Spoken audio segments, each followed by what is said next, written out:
Bom dia a todos e todas e todes. Hoje estamos aqui para mais um encontro com o professor Siddhartha, né? Nosso último encontro com esse querido professor. O professor Siddhartha ele vai finalizar hoje a abordagem sobre a Comissão Interamericana de Direitos Humanos, para a gente poder, né, seguir com o nosso curso nas próximas aulas. Então, para quem está hoje assistindo pela primeira vez, né, esse módulo, o professor Siddhartha, ele é professor da Universidade Federal do Rio de Janeiro, professor do programa de pós-graduação da Universidade Federal Fluminense, coordenador do Núcleo Interamericano de Direitos Humanos, da Clínica. Então, como eu já mencionei nos outros dias, tem uma ampla experiência nessa área de direitos humanos, direito internacional, apesar de lecionar diretamente, de ser titular, né, professor de Direito Constitucional. E tem diversas obras publicadas que ele já mencionou nas aulas anteriores e que serão disponíveis, que estão disponíveis para quem quiser comprar os livros ou acessar também, tem alguns livros virtuais pelo Kindle. Antes de eu passar a palavra para o professor Siddhartha, eu só queria reiterar o convite. A gente formou um grupo de WhatsApp para quem quiser, para a gente ter um relacionamento mais estreito e para quando finalizar, quando as aulas do curso forem encerradas, a gente pensar em uma atuação estratégica da Defensoria a partir desse curso. Então, o professor Siddhartha ele disponibilizou um link na aula anterior, que eu estarei colocando no chat, para quem ainda não entrou e que queira entrar, poder, a partir desse link, entrar diretamente no grupo, sem que a gente precise adicionar a pessoa. Então, vou colocar ao longo da aula o link algumas vezes, e só reiterando também que, como o professor colocou, o grupo é exclusivo para a gente ter esse espaço de troca, de discussão e de pensar a forma, né, que a Defensoria da Bahia poderia fazer essa atuação, essa primeira atuação no Sistema Interamericano de Direitos Humanos. Então, não é um grupo que vai ter bom dia, que a gente vai poder, vai ficar postando coisas sobre outros assuntos. Então, é um grupo extremamente focado, tá certo, pessoal? Então, sem me estender, vou passar a palavra para o professor Siddhartha, agradecendo mais uma vez, professor, pela sua disponibilidade de estar aqui conosco nesse momento e nessa iniciativa. Muito obrigada. Bom, queria dizer que hoje é a parte mais difícil do curso, porque é o final. Me despedir de vocês vai ser um momento muito, muito, muito difícil, porque já me afeiçoei, enfim, e tá na Defensoria da Bahia, como eu expliquei, me bate num lugar de afeto muito profundo, porque eu cresci em Salvador. Então, um dos motivos até de criar o grupo é a gente pensar em transformar esse afeto em projetos concretos. Então, a ideia de hoje foi eu dei uma carregada um pouquinho maior na primeira e na segunda aula. A gente até passou, acho que uns 40 minutos na primeira, na segunda, justamente porque a minha ideia era deixar essa última aula um pouquinho menor, porque o tema até que foi encomendado é muito específico, que são os relatórios do Brasil de 97 e de 2001. Eu selecionei, enfim, a estrutura desses relatórios, eu vou falar um pouquinho de cada um deles, e com isso acho que a gente acaba tendo um certo panorama dos direitos humanos, digamos assim, na década de 90 e nos anos 2000, em geral. Vou procurar ilustrar com alguns casos concretos, e essa é basicamente a estrutura da aula de hoje. Mas antes da gente começar, eu queria reiterar esse convite para o nosso grupo. Eu acho que talvez uma primeira atuação palpável, concreta, se a Valéria topar, e que a gente poderia fazer, se a Valéria, enfim, o pessoal aqui do curso estiver de acordo. Eu coloquei a Ednei também como administradora do grupo. Então, se ela quiser adicionar e puder adicionar alguém, viu, Ed, já te agradecendo por todo o apoio ao longo desses 3 dias aí, você foi um anjo, super, super obrigado. E desculpe te perturbar um pouquinho, mas você foi maravilhosa aqui, super obrigado. E a ideia é exatamente a gente, e uma primeira proposta a fazer é o seguinte: o caso do Quilombo de Alcântara foi encaminhado para a Corte Interamericana. A audiência ainda não está marcada, mas eu acho que como ele vai ser o grande leading case, em especial no Brasil, em matéria da questão quilombola, que foi algo que a gente trabalhou muito na aula passada, a gente abriu um espaço grande, comentou, debateu, ouviu vocês também. Eu acho que a gente poderia, de repente, uma primeira atuação conjunta, da clínica com a Defensoria da Bahia, em parceria, poderia ser a gente pensar uma amicus curiae escrita em conjunto. A gente já tem um esboço em relação a isso, e a gente poderia ir amadurecendo. Acho que seria muito, muito bacana, porque a gente pensa, olha, se a corte decidir isso, isso pode ser importante para o quilombo do Rio dos Macacos, que fica na Bahia. Então, essa é uma primeira ação concreta que, se vocês tiverem interesse, eu gostaria de aprofundar com vocês. Acho que seria muito bacana. E, geralmente, como é que eu faço? A gente tem um grupo de WhatsApp para cada memorial. Naquele grupo a gente só trata daquilo, terminou o grupo, se encerra, a não ser que sejam novos convites para próximos projetos, assim, memoriais. E a gente divide o trabalho, e cada um fica com um pedacinho muito pequeno, porque não fica pesado para ninguém e todo mundo participa dentro da sua área de expertise e de interesse.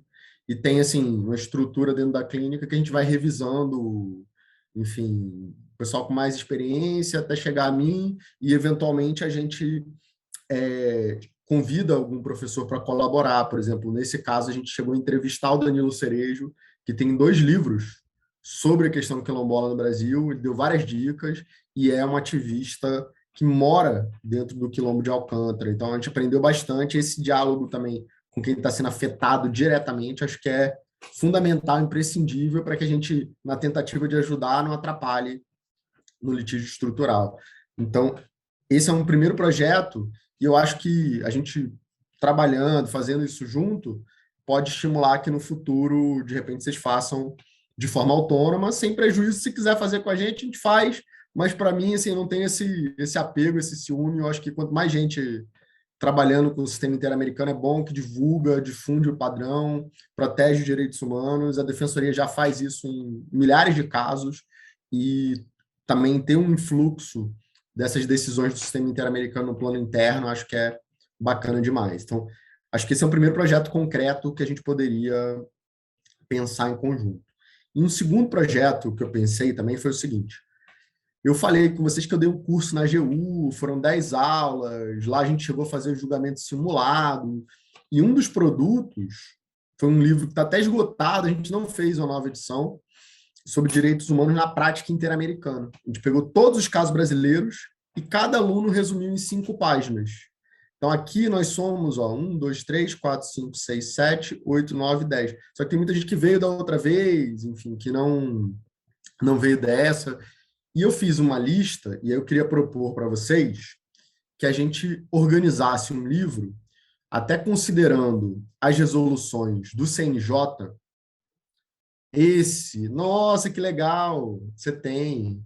Isso daí agora está ficando raro, porque a Lumen não reeditou. O Fábrica de Fogos não estava aí ainda, o livro de 2019. Tá no Feminismo Interamericano, tem o livro.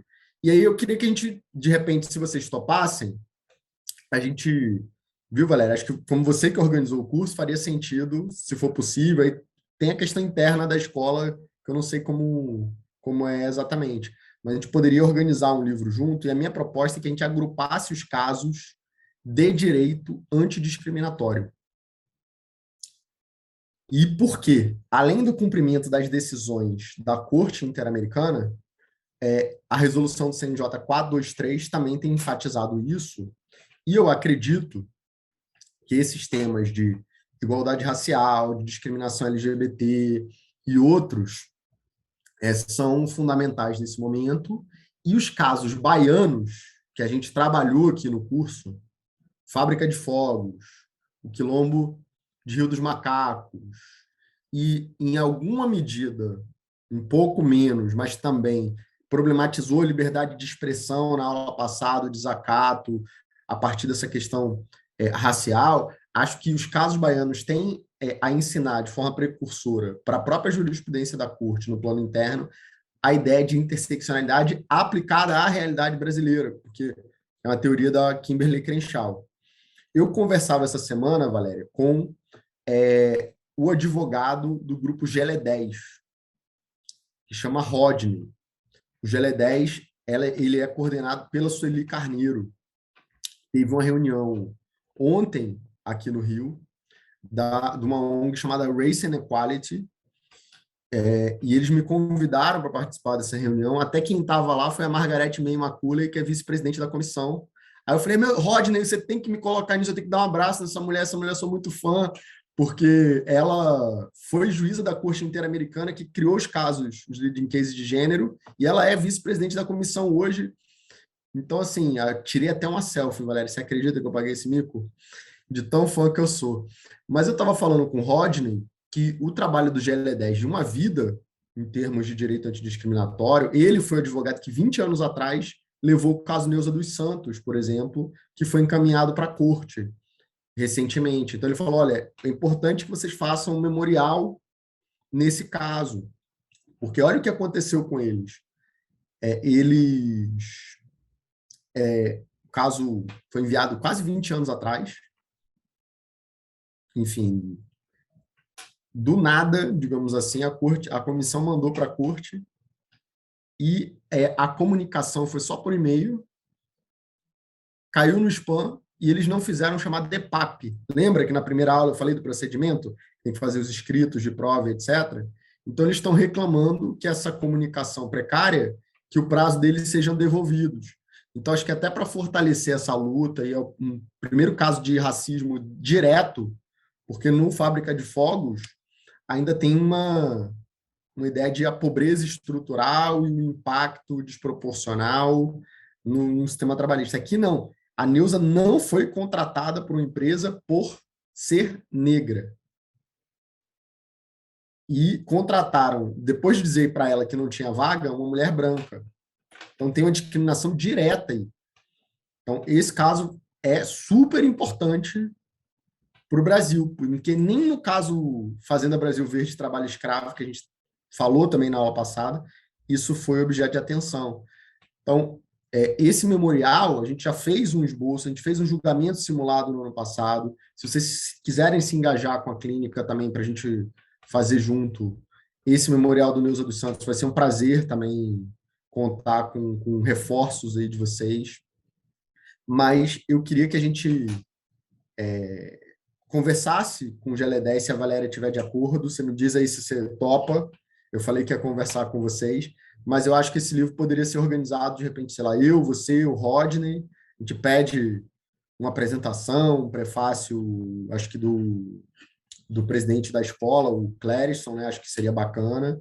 E quem sabe, não sei, não sei se a Sueli vai topar, mas o sonho seria ter a Sueli Carneiro prefaciando, que é quem lidera o caso, acho que tem tudo a ver, enfim, não só por quem ela é, por todo o trabalho de militância de uma vida, ela já falava interseccionalidade antes disso, mas porque o GL10 levou 2 casos sobre discriminação para o sistema. O caso Neuza dos Santos, e tem um outro caso que o GL10 também levou. Então, assim, eu acho que se a gente conseguisse fazer um casebook no estilo desse da comissão, só que focado em casos de discriminação, acho que poderia ser um gol de placa para tornar esse curso não só um vídeo disponível e engajar os defensores em entender o sistema interamericano como um espaço de luta, levando casos, apresentando memoriais, cobrando os padrões interamericanos do plano interno, mas também a gente tem um produto permanente que seja um livro em relação a isso. Aí a minha sugestão é que cada um resuma um caso em 5 páginas. Eu já fiz uma listinha, então no final da aula, no segundo bloco, a gente pode, de repente, mais à frente, assim, debater um pouquinho esses casos, se tiverem dúvida, cada um fica com o caso, se a Valéria topar, enfim, nessa coordenada, e eu explico um pouquinho, a gente, de repente, combina um prazo para a entrega dos resumos, vou explicar o que é importante destacar, enfim, dos relatórios da comissão ou das sentenças da corte. Então, assim, eu gostaria muito que vocês topassem e que se engajassem nesse projeto. Sei que aqui a gente tem mais ou menos 10 pessoas, então 5 vezes 10 já tem mais de 10 casos separados, já dá umas 50 pagininhas. O ideal era a gente chegar a uns 15, 20, para que o livro tivesse umas 100 páginas. Mas eu tenho outros orientandos que fizeram dissertações, TCCs sobre os casos raciais, e isso poderia engajar e complementar eles, a gente criar uma musculatura além de quem veio nos outros dias também. Então, assim, você topa, Valéria? Já tinha conversado com você por alto em off disso, né? Mas vamos fazer? Não, da minha parte, sem problemas. Sim, É como o senhor falou, tem pessoas que não estão aqui agora, neste momento, né? sim, Como Paulo, como Roberta, provavelmente estão em audiência e que, né, podem talvez ter interesse nessa proposta, mas da minha parte, sim, a gente pode sim. conversar para poder fazer, acho que seria algo bem interessante, né? Essas duas propostas, tanto a questão da atuação com o Amicus Curiae no caso do Quilombo de Alcântara, quanto essa questão também de a gente fazer um livro No conjunto, né, Nilza também, de repente. do curso da AGU, que eu acho que é algo, Sim. sim, eu acho que seria um marco, entendeu? E ficaria realmente como algo, uma produção acadêmica mesmo, concreta, sairíamos do campo dos debates, da discussão e da troca, mas como algo concreto que a gente deixaria de legado mesmo e faria com que a gente se dedicasse também, porque eu sei que na hora, né, de matar um leão por dia, a gente muitas vezes, por mais que a gente tenha interesse, por mais que a gente queira, se não houver esse compromisso com o terceiro, muitas vezes a gente acaba negligenciando, né? E Sim. isso para depois, um depois que muitas vezes, por mais que a gente tenha vontade, acaba não chegando nunca por conta das outras demandas prioritárias que sempre vão surgir, E urgente, né? surgem. Então, da minha parte, não teria nenhum problema. A gente, no final da aula, o senhor apresenta, né, os casos, e aí a gente joga no grupo também, aí eu copio e Eu jogo. fiz um documento de Word e eu mando lá. E a gente pode dividir, de repente, até Isso, lá. exatamente, pode ser editável e a gente pode começar a conversar, né, tanto para Sim, do Amicus Curiae, que eu acho sim. que, para mim, realmente é prioritário, porque eu acho que a gente precisa romper essa coisa de a gente não ter essa atuação como realmente um marco e até como uma forma de encorajamento para que outros colegas, né, quando perceberem a demanda, o litígio estratégico, o façam. A gente vai ter aula sobre litígio estratégico com um colega de São Paulo, com a Rivana, que já atuou, né, já foi, salvo engano, não sei se Rivana foi defensora Interamericana. americana, mas se não foi, ela faz parte, é, tem uma associação de defensores de direitos humanos interamericana e hoje, enquanto presidente da ANADEP, ela faz essa representação. Então, Legal. que já tem um histórico, né, de atuação, tem esse know-how, essa expertise com o sistema interamericano, a gente vai ter uma aula com ela, então eu acho que seria muito interessante se a gente conseguisse abraçar essas duas iniciativas. Sim. Da minha parte, nenhum problema, só a questão mesmo da gente Da organizar logística, da logística. e viabilizar, exatamente, Sim. viabilizar tudo, Não, fazer, mas se na parceria, acho que tudo fica mais fácil. não, e assim, claro que a gente vai dar um tempo um pouquinho maior para os resumos serem feitos, a gente vai ter que conversar sobre o processo editorial, porque tem a diagramação, vai ter um pequeno custo disso, então a gente tem que ver como é que a gente vai dividir entre a gente, mas assim, nada de outro mundo e nada impossível. Por Sim, exemplo, e mais, diga, no caso da perdoe. escola da AGU, por exemplo, a gente fez o contato lá com a Lumen Iuris, e acho que cada um pagou tipo R$ 200 e ganhou um exemplar, alguma coisa assim, entendeu? Então não é nada estratosférico, e aí a gente autofinancia a publicação também.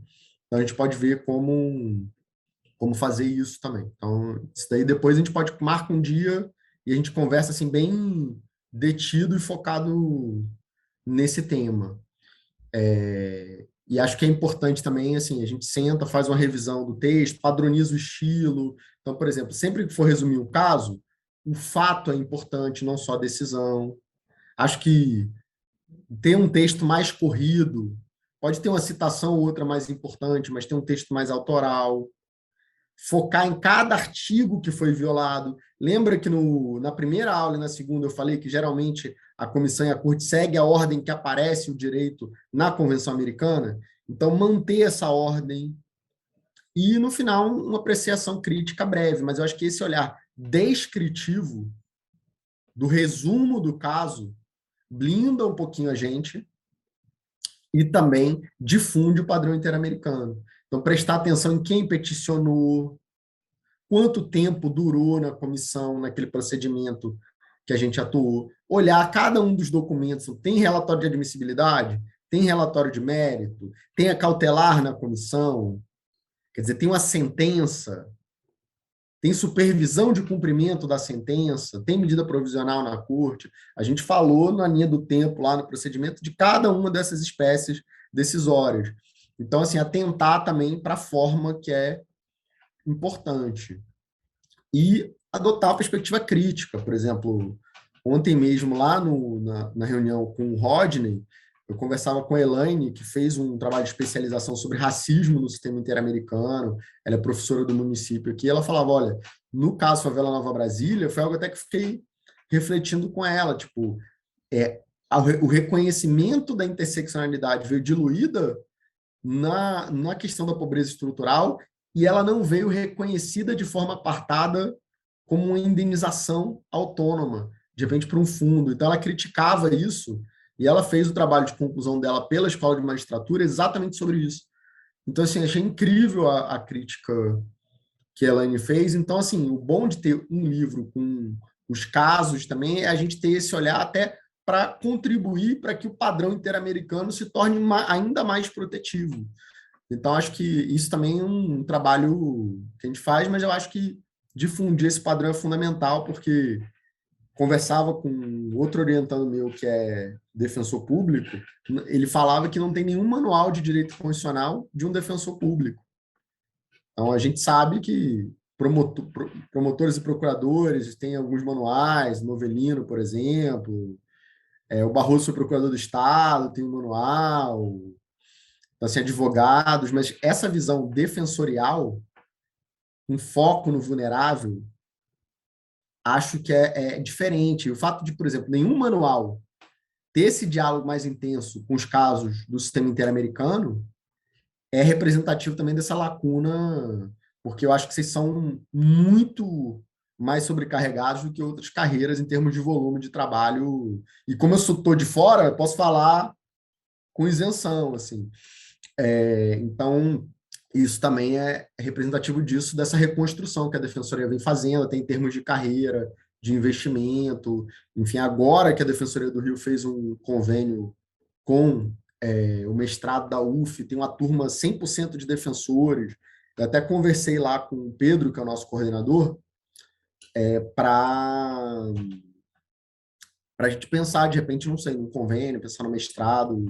Acho que seria muito bacana ter uma turma só da Defensoria da Bahia, 2 anos aí, todo mundo mestre, com foco no sistema interamericano, questões ambientais, que o Pedro é fera, acabou de voltar da França, do pós-doutorado dele. Enfim, a gente tem uma perspectiva de teoria crítica que eu acho que casa muito com a linha da escola da SDEP aqui da Bahia, e acho que seria bem, bem interessante a gente estreitar esses laços, seja formal, se for possível, um sonho, se não for possível, pelo menos tem os eventos, enfim, quem quiser assistir como ouvinte uma matéria, tirar uma casquinha, pode ir, eu vou oferecer a matéria de sistema interamericano, eu sempre peço para 20% das vagas lá estarem abertas para o público externo. Então, esse segundo semestre eu vou oferecer uma matéria o semestre inteiro sobre o sistema interamericano, então cada aula tem um caso. Se vocês tiverem interesse também, assim, nesse aluno ouvinte, enfim, está super aberto lá essa cooperação para vocês também. Eu vou amar receber vocês lá. Passou um aluno da Bahia esse semestre para o curso, então o sotaque já vai ser mais plural, já alegra meu coração. Acho que a Ellen levantou a mão aqui, não sei se ela tem alguma dúvida antes da gente começar a falar dos relatórios do Brasil de 97 e de 2021. Ellen, cadê? A palavra é sua. Você está muda, Ellen. Não sei se sou eu que não estou te ouvindo. Que é meu fone. Agora estão me ouvindo? Bom dia. Na verdade, a minha dúvida é só para dizer que achei super interessante a ideia do livro e dar uma ideia. Eu sou conselheira editorial da SDEP, da revista da SDEP. Legal. A gente tem recebido propostas de livros externos, assim, a gente tem para serem publicados pela SDEP. Então, alguns defensores têm encaminhado propostas de livros, aí a SDEP avalia, e se for o caso, o Conselho Editorial revisa e publica pela própria editora. Que legal. Então, isso pode ser uma ideia para publicação. A gente tem feito também alguns livros pelo próprio Núcleo e pela Amazon. Sim. Então, também, assim, também é uma possibilidade eu ver com o pessoal lá do Núcleo, nesse sentido, interamericano. Então, isso daí é tranquilo, a gente faz uma reunião separada só para pensar isso e combinar cada detalhe, e acho que fica legal. Pode sair com selo SDEP, Núcleo, acho que independente da editora do local onde for publicado, acho que isso é bacana também. Era só para dar essa possibilidade, assim, deixar em aberto. Seria excelente, excelente. No futuro, eu ainda estou levantando a pesquisa dos casos da Defensoria que você pediu, né? Mas acho que eu não esqueci, não. Vou colocar lá no Drive. Vocês acessaram o Drive, não acessaram? Sim, sim. Eu botei os slides, um textinho para cada aula, os tratados. Ainda vou botar lá as petições que a Defensoria mandou. Hoje mesmo eu coloco. Muito obrigada. Então, assim, acho que no futuro também um livro com os casos da Defensoria seria muito bacana. Sim. Então, é isso, gente. Então, vou começar aqui o conteúdo da aula de hoje, enfim, que são os relatórios. Essa visita tem que ser solicitada pelo Estado, como a gente falou, quando a gente explicou o conceito das visitas em loco na aula passada. Essa visita foi solicitada pelo Fernando Henrique Cardoso, que vinha colocando desde 95, e ela aconteceu justamente em 1997. Tinha todo um plano nacional de direitos humanos do governo Fernando Henrique nesse sentido. Essa visita, ela aconteceu em vários estados da federação, não foi só em um local, e esse relatório ele tratou de muitos temas. Por exemplo, alguns tópicos que estão ali no relatório, se vocês forem no site, um dado que é curioso, que assim, tem um link, aí cada parte do relatório foi publicada na página da comissão de forma autônoma. Então, proteção dos direitos humanos no país, direitos sociais e econômicos, violência policial. Cada capítulo do relatório foi publicado de forma separada em HTML na página da comissão. O que eu fiz? Eu imprimi em PDF cada uma dessas partes, juntei no I Love PDF, né? Porque I Love PDF é vida, e coloquei num documento único para facilitar a leitura de vocês. Então, para que vocês tivessem acesso ao relatório em PDF, num lugar só, para não ter que ficar passando 10 páginas com cada capítulo. Ele trata do sistema penitenciário, de violência contra menores, de povos indígenas, propriedade de terras rural, discriminação contra a mulher, discriminação racial e pessoas portadoras de deficiência, um tema que não está tão claro ali o que exatamente aconteceu e quais foram as violações, mas estava listado lá no relatório. Eu destaco aqui o seguinte: alguns tópicos desses a gente já falou, acho que muito ostensivamente. Então, assim, violência policial foi um tema que a gente trabalhou bastante, deu muitos exemplos, a gente falou do estado de coisas inconstitucional, a questão penitenciária também, acho que a gente deu muitos exemplos falando do estado de coisas inconstitucional e inconvencional. Falamos do Urso Branco, do Plácido, Pedrinhas, Curado. Em relação à mulher, trabalhamos, enfim, o caso Castro, falamos do caso dos Campos de Algodão, do Vicky Hernandes, do transfeminicídio, trabalhamos a relatoria específica sobre isso, e creio que a questão da discriminação racial também a gente trabalhou bem. Então, eu vou procurar chamar a atenção dos tópicos nesse relatório que a gente trabalhou menos. Por exemplo, violência contra crianças e menores foi um tópico que a gente não trabalhou tanto.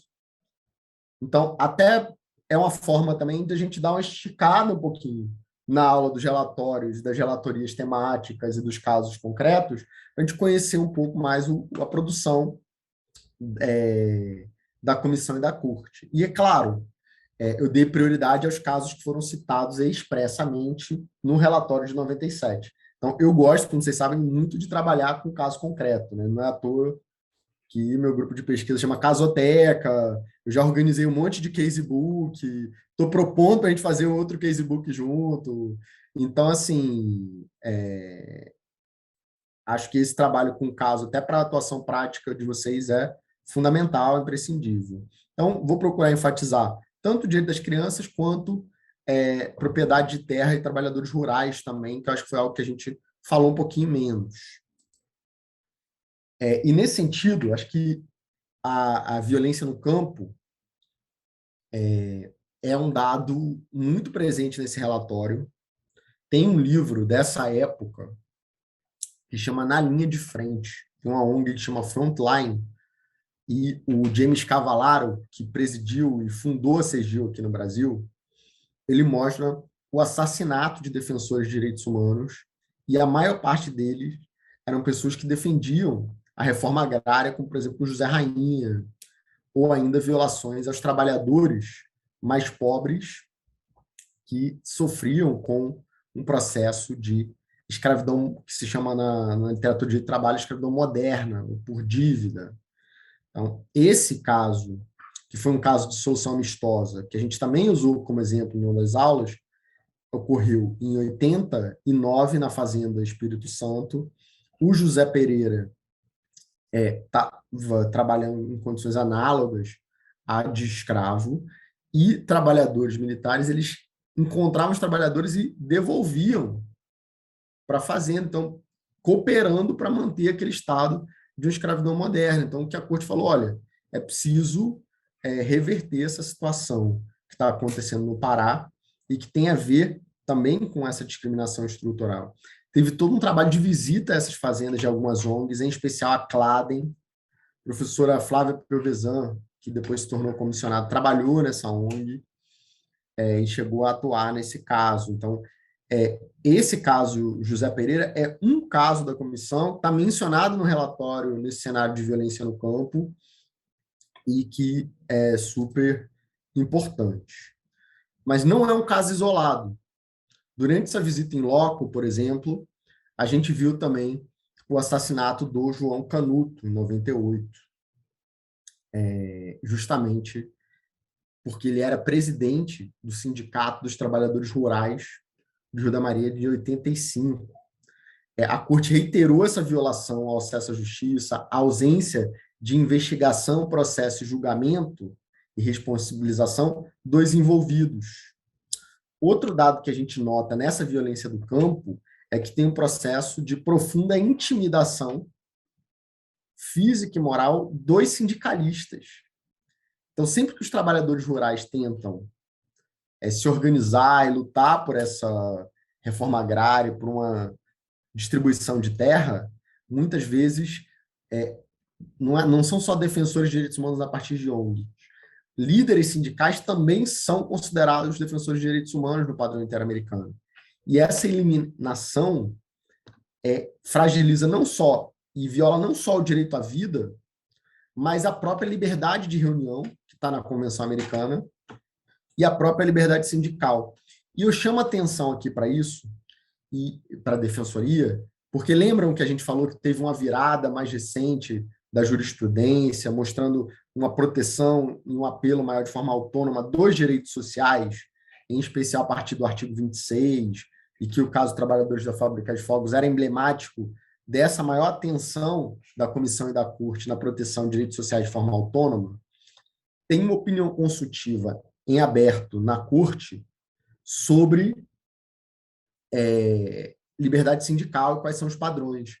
Então, uma coisa que a gente, e um argumento fundamental que eu queria que vocês guardassem no coração de vocês em relação a isso, é o seguinte: quando você assassina um líder sindical, você não está violando só o direito à vida e à integridade física dele. você está desestimulando, amedrontando trabalhadores de se auto-organizar. Então, um ponto que a gente criticou da jurisprudência da própria Corte Interamericana, no nosso memorial da clínica, quando a gente levou até lá, nessa opinião consultiva, que é geral, não está tratando de um caso particular, mas a gente mobilizou esses casos como o do João Canuto. Quer dizer, se você assassina um líder sindical, você está matando não só a pessoa, você está matando, você está dificultando, você está desestimulando que as pessoas se associem. Então, isso tem um efeito silenciador também do sindicato. Então, esse é um primeiro argumento que é importante a gente cobrar que o sistema avance e se articular também com os sindicatos, com as centrais sindicais, com as confederações, com as federações, porque elas podem ser peticionárias no sistema interamericano. Uma crítica que eu fiz quando eu fui convidado para palestrar na CUT sobre liberdade sindical, eu fiquei até com receio, eu falei, olha, eu tenho que ir para aprender. Tipo, o que eu vou ensinar para os sindicalistas sobre liberdade sindical, sobre direito constitucional, sobre direito de trabalho? Então, eu cheguei, olha, gente, eu queria aqui contar alguns casos do sistema interamericano, queria que vocês me criticassem, quais são as reivindicações, etc., para eu poder aprender e melhorar quando eu for falar lá. Então, assim, eu não tenho essa vaidade, essa arrogância de achar que eu vou na CUT para ensinar sobre liberdade sindical, sabe? Ainda estou nas minhas funções normais, assim, né? Mas foi muito interessante, porque esse foi um ponto que eles destacaram. Então, por que eu vou, e foi uma crítica que eu ouvi, por que eu vou litigar no sistema interamericano se os juízes e os comissionados são indicados pelo Estado, que muitas vezes estão cooptados por grandes empresas, grandes interesses que financiam essas campanhas dos magistrados. A gente prefere levar o caso para o Comitê de Liberdade Sindical da OIT, porque lá tem uma representação paritária do Estado, dos trabalhadores e da classe patronal. E a resposta que eu dei até o Fábio Bon, que trabalha litigando no Comitê Interamericano, que era o advogado da CUT, foi o seguinte: de fato, e o comitê tem uma experiência de mais de 70 anos com casos de liberdade sindical. Agora, as decisões do comitê da OIT são tradicionalmente interpretadas como soft law, enquanto as decisões do sistema interamericano valem, são obrigatórias, são definitivas e inapeláveis e valem como controle de convencionalidade. E o padrão tem que ser cobrado. Então, acho que um trabalho também que a defensoria pode fazer quando estiver atuando nesses casos, até porque o movimento sindical tradicionalmente não leva muitos casos de reivindicação de liberdade sindical, tem questão de violação do direito à vida, etc., mas é virar essa chavezinha e dizer, olha, direitos sociais podem ser tutelados no sistema interamericano também. E estimular que a própria Comissão e a Corte dialogue com essa experiência de 70 anos do Comitê de Liberdade Sindical da OIT. Então, esse é um ponto de promoção desse diálogo entre instituições que eu acho, que eu entendo que é fundamental. E veja, desde 99 a gente vem com esse problema, e só agora em 2016 a gente viu uma virada de caso, na virada da jurisprudência, no sentido de que é possível, sim, tutelar. Você não pode, porque a norma foi introduzida no protocolo facultativo de São Salvador, dizer que ela é programática, então fica a cargo de cada estado nessa disponibilidade. Está tendo uma virada contra essa visão mais conservadora, de norma programática, em que a política, a decisão, que tem uma margem. Não, você pode extrair direitos sociais e eles são exigíveis e obrigatórios. E eu acho que a Defensoria tem uma experiência em derrubar esses argumentos retóricos de reserva do possível, de norma programática, e reivindicar um mínimo existencial e direitos sociais de forma intensa. Então, acho que somar forças também com o movimento sindical, com esses casos, com a Defensoria, seria bacana para aumentar a proteção de direitos sociais. Um outro caso de violência no campo também foi Newton Coutinho, de 99, citado no relatório, quer dizer, grupos de extermínio no Pará, conivência dos agentes do Estado, ameaça continuada, várias medidas cautelares, até um padre, enfim, em Rio Maria, 95, 96, 99. E note aqui, de novo, ó, violação à vida, à integridade física e ao devido processo legal, sempre naquela linha do argumento de falta o dever de investigar, processar e julgar. Novamente, a minha crítica aqui de que a gente precisa incluir o artigo 16, que fala em liberdade de associação, porque aí você trabalha a ideia de interdependência com a liberdade sindical e reforça que o Estado tem esse dever também de proteger o sindicato, de prover segurança para que o sindicato possa se organizar, possa se reunir. Essa liberdade de reunião acho que é fundamental também de associação. Teve um massacre aí já posterior, em 2004, mas a gente vê que, apesar da visita, do relatório, das recomendações, essas violações continuam. Então, a violência policial contra os sem-terras, por militares encapuzados, e a foto aí, enfim, todo mundo no chão, enfim, uma situação vexatória, intimidatória. Quer dizer, o policial encapuzado, você não sabe quem que está ameaçando aquelas pessoas. Quando você vê a jurisprudência da corte dos anos 90 sobre acesso à justiça, tem muitos casos peruanos em que fala, ó, juízes sem rostos ou juízes encapuzados, como o caso Castilho Petrucci, Castilho Paz, e a corte fala que isso viola o acesso à justiça, porque você tem que saber quem está tomando decisão administrativa ou judicial em relação a você. O Estado falava que, mas se identificar o agente público, os grupos de pressão vão assassinar aquele juiz, etc. Você tem que ter um sistema de proteção, você não pode criar um verdadeiro tribunal de exceção, que era o que a corte falou. Esse argumento retórico do Fujimori não fazia sentido. Então, a corte falou que isso viola o acesso à justiça, o 8º e 25 também. Então, muitos casos envolvem essa questão aqui, como o próprio massacre de Corumbiara, como a gente vê na foto, e sem terras sendo executados a sangue frio no Pará, com a conivência ou com a omissão do Estado. Então, muito do que a gente falou em relação à violência policial em sentido amplo, não necessariamente rural, mas urbana, de que a comissão não cobra o Ministério Público do dever de investigar, processar e julgar. O Ministério Público falha na fiscalização da polícia. Tem um conflito interno entre quem investiga a Polícia Civil e quem faz policiamento ostensivo, a Polícia Militar, por disputa de competência. Dentro da própria polícia, uma coisa são os oficiais, outra coisa os postos de liderança. Não tem uma perícia independente que chegue junto no processo de guarda e proteção das provas.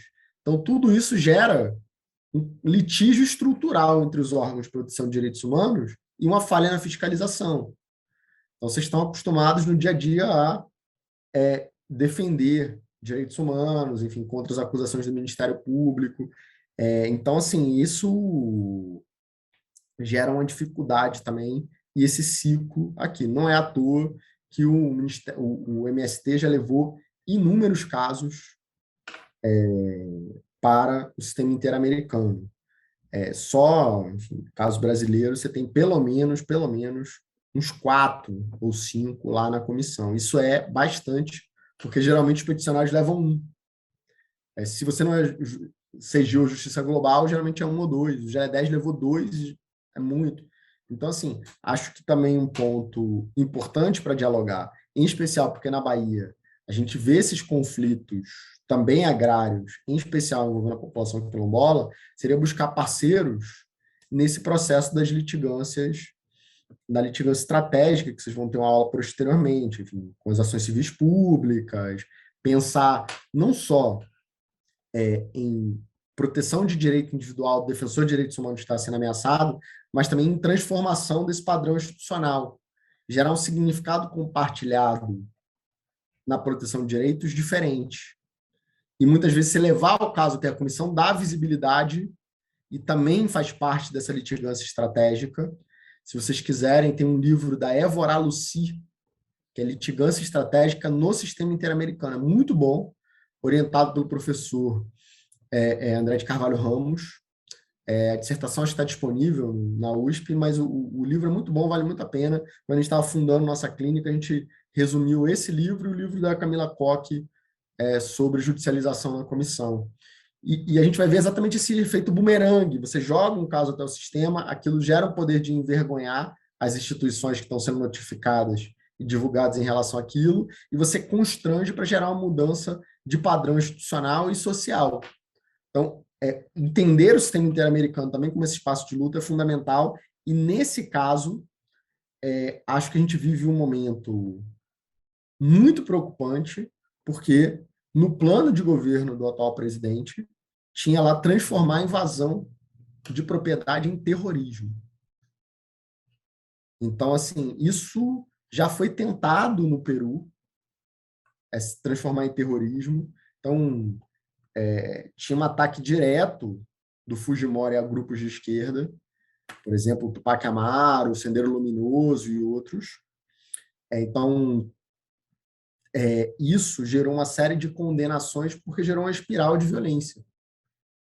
Na tentativa de reprimir eventuais violações que esses grupos cometiam, o governo e Fujimori gerou muito mais violações, com a eliminação de opositores políticos físicos. O massacre de bairros altos que funda o controle de convencionalidade é representativo disso. Então, assim, eu acho que a gente pensar essas parcerias com quem litiga no sistema interamericano e com casos de violência no campo, como o MST, que já levou 4 casos, também é algo estratégico. Afinal, a defensoria, se ela pode lidar com o hipossuficiente, se trabalhadores se internam, estão nessa categoria de hipossuficiente. Então, acho que em termos de ações coletivas é algo a ser dialogado, e não só em relação à violência do campo do direito à vida e da integridade, mas vida se conecta com saúde, vida se conecta com projeto de vida boa. A corte tem um padrão nesse sentido. Se você exclui a possibilidade de desenvolvimento da pessoa, há essa violação também. Então, quando a gente pensa no MST, essa imagem de invasor, de terrorista, é criminalizar os direitos sociais. Tem um artigo muito bom no livro que a Flávia organizou, dos impactos das decisões do sistema, analisando em especial o caso Escher e o caso Sétimo Garibaldi, que aconteceu no sul do país, onde ela fala da necessidade de ressignificar e de entender que dentro do MST tem escolas para as pessoas necessitadas, tem um processo de redistribuição de alimentos ali dentro, no acampamento, tem um cooperativismo, tem um trabalho em preservar sementes virgens contra um investimento naqueles organismos geneticamente modificados da Monsanto. Então, tem todo um trabalho de proteção da vida, da integridade física, da educação, de estimular a vacinação, que eu acho que é fundamental e, em termos de litigância estratégica, de recorrer ao sistema, pode ser um parceiro estratégico da defensoria para pensar uma ação não só individual, caso a caso, mas também, e para além dos casos dramáticos que chamam mais atenção quando tem violência policial, pensar em problemas e questões do dia a dia, como esse de regularização fundiária, de propriedade, pensar a propriedade coletiva, como é que isso poderia ser regulado e cobrado, pensar em políticas de educação, de acesso à saúde, também dentro desse interior. Outro caso de violência policial dessa época, fato em 99, sinalizado na visita, foi exatamente o caso Sebastião Camargo Filho, 2009. 200 famílias estavam em assentamento após tratativa com o INCRA para as fazendas destinadas à reforma agrária. 30 homens armados encapuzados expulsaram as famílias, forçando a sair imediatamente do caminhão. Então, novamente, violação ao artigo 4º, a vida, 8 e 25, que tratam do acesso à justiça. Então, a minha provocação é que a gente transforme essa violação de direito à vida a um projeto de vida, a conectar isso com saúde, com educação também, com direitos sociais, já que esse momento isso avançou, e pensar a violação ao acesso à justiça, ao 8º e 25, nessa cadeia também de desfazer esse litígio estrutural que a gente já falou no caso anterior.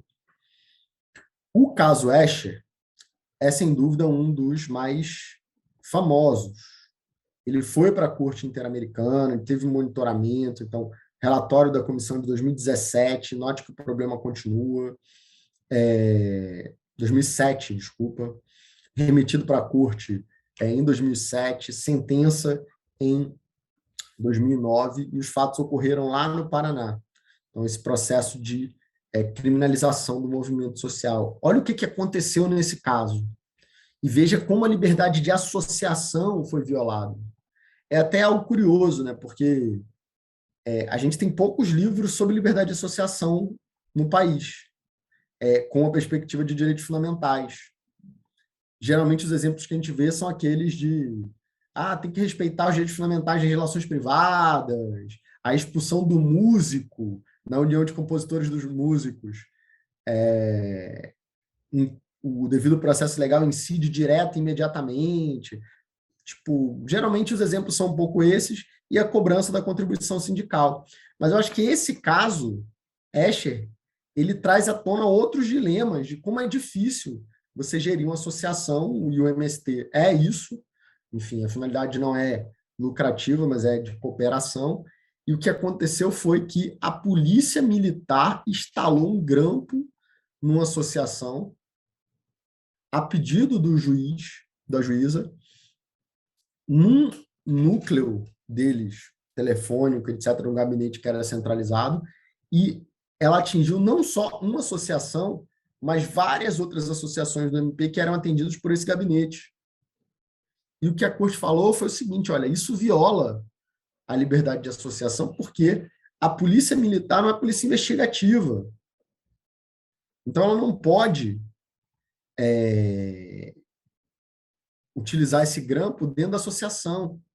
Então, note a tentativa também da própria polícia de gerar esse processo de criminalização dos movimentos sociais, porque eles divulgaram documentos na mídia obtidos nessa gravação. Então, além da ilegalidade do grampo em si, ainda teve uma violação na divulgação indevida de certas falas e condutas obtidas. Então, essa é uma questão muito dramática. Já tem um caso que foi para a Corte Interamericana e é um ponto importante a ser debatido.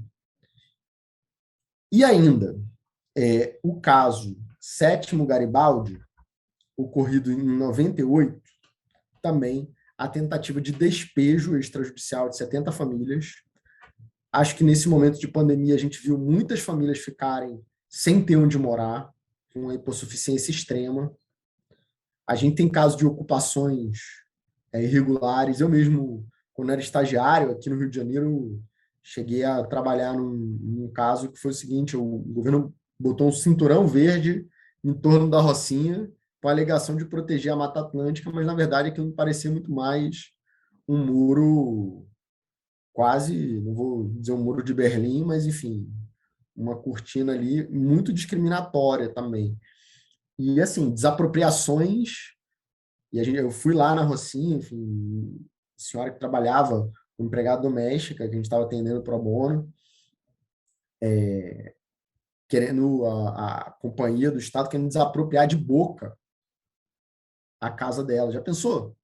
Desapropriação via oral?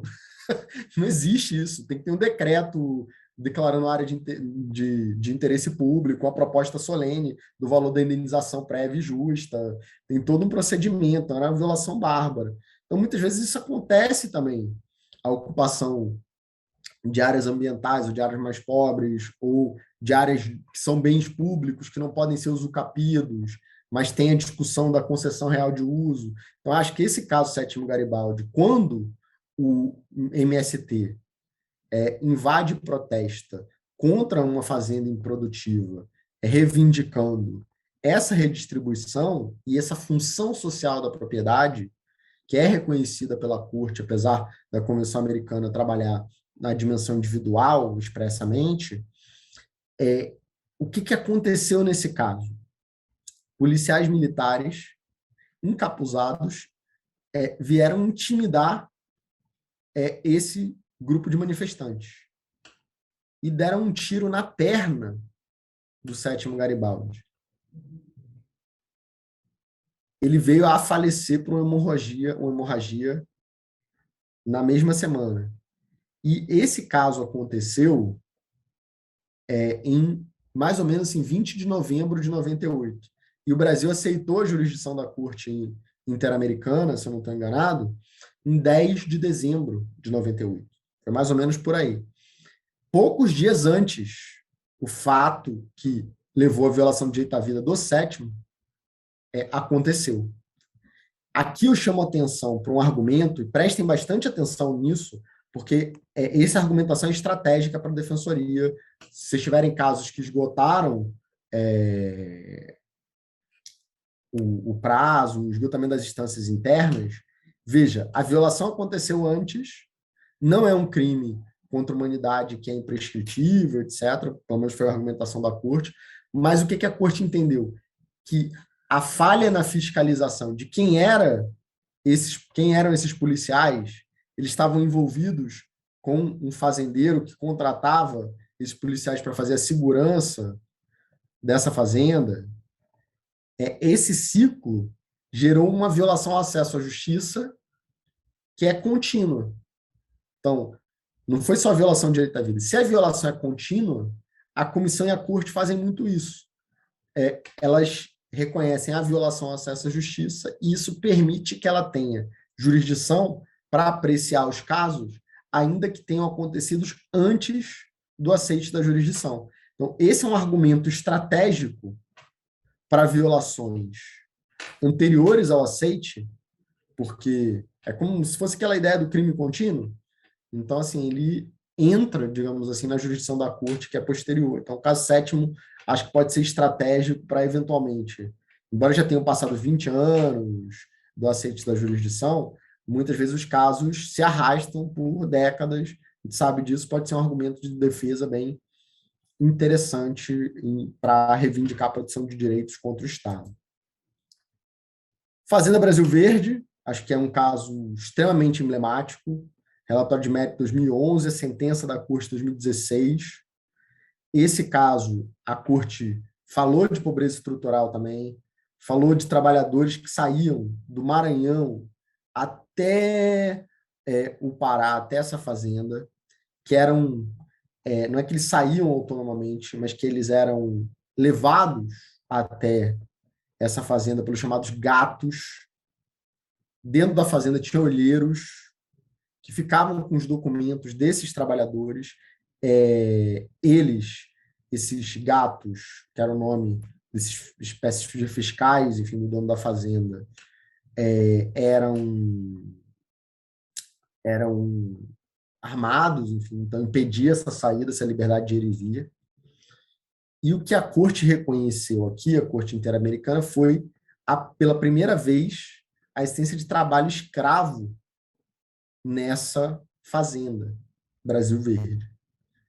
A chamada escravidão moderna. Chegou a citar votos da Rosa Weber no Supremo Tribunal Federal, dizendo, olha, o trabalho escravo não é só aquela escravidão tradicional de um título de propriedade. Se você aprisiona alguém na fazenda, impede de sair, trabalha sem remuneração, com carga ostensiva, joga as pessoas num galpão sem uma estrutura humana mínima, pessoas passando frio, fome, um hiperendividamento, porque para comprar na lojinha você recebe X, os preços estratosféricos, você não pode sair, você só pode comprar ali. Então, esse sistema de dependência também. Então, a Corte reconheceu, e esse é o primeiro caso da jurisprudência da Corte, expressamente reconhecendo a existência de trabalho escravo, e não só trabalho forçado. Tem casos anteriores, como Rio Negro versus Colômbia, falando de trabalho forçado. Mas trabalho escravo, como está aqui, foi a primeira vez. Note aqui também que você vai pensar num caso assim, mas o fazendeiro não era o Estado brasileiro. Como é que pode responsabilizar o Estado brasileiro por essa violação? É que o Ministério Público do Trabalho, veja que eu estou do time de defensoria aí, só estou criticando o Ministério Público. Ele foi até a fazenda 4 vezes, em 4 anos diferentes, e simplesmente não viu que tinha trabalho escravo na fazenda. Então, essa falha na fiscalização também pode gerar responsabilização do Estado brasileiro. Eu chamo atenção até para o caso que a gente debateu, que foi o caso da fábrica de fogos, para o voto adicional do Pérez Marinho, que é o presidente da Corte, que ele falou, olha, A PEC, a proposta de emenda, a emenda à Constituição, a 95, que foi apelidada de PEC do fim do mundo, com a suspensão dos gastos por década, isso vai ter um impacto desproporcional nisso, na proteção de direitos humanos. A gente já vê, por exemplo, as auditorias fiscais do trabalho precarizadas, com menos fiscais, com recurso parco para poder ir de carro até a fazenda e fiscalizar e controlar, ver se teve violação ou não. Então, assim, esse é um ponto dramático que a gente tem que pensar em termos de custo dos direitos para gerar essa fiscalização e reprimir isso, para que outros casos de trabalho escravo não aconteçam.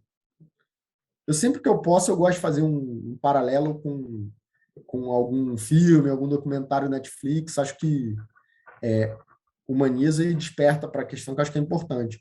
Tem um filme muito bacana que saiu recentemente, que chama Sete Prisioneiros, até com o Rodrigo Santoro, onde a gente vê esse processo de escravidão num ferro velho. Então, tradicionalmente, a gente associa essa escravidão contemporânea às fazendas, mas também na área urbana é possível. Então, ver esse caso desse filme, que é incrível, e você vê essa captação, tipo essa trancar os trabalhadores dentro do ferro velho, o endividamento, como que o ciclo vai se operando, assim. E tem um caso até com a Dira Paz, também de um filme que acabou de sair, chama Pureza.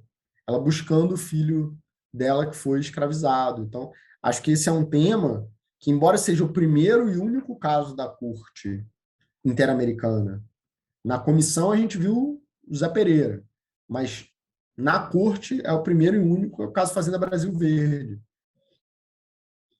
Porque, geralmente assim, o grupo vulnerável afetado é muito, muito, muito, muito vulnerável.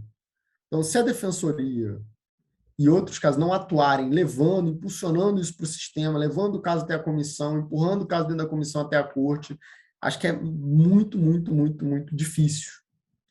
Alguns casos de violência policial ainda tem estrutura do MST e de líderes sindicais resistindo, mas muitas vezes trabalho escravo é muito difícil. Então, assim, não é que só teve um caso, o Brasil só violou uma vez, e na América inteira nenhum outro violou. Eu acho que tem uma questão também da hipervulnerabilidade das pessoas que são escravizadas. Então, acaba gerando menos casos no sistema interamericano em relação a isso. Então, esse caso do trabalho escravo é algo que merecia uma atenção especial por parte da Defensoria, um diálogo maior, uma cooperação com o Ministério Público em relação à fiscalização, pensar as ações coletivas também como instrumento de transformação.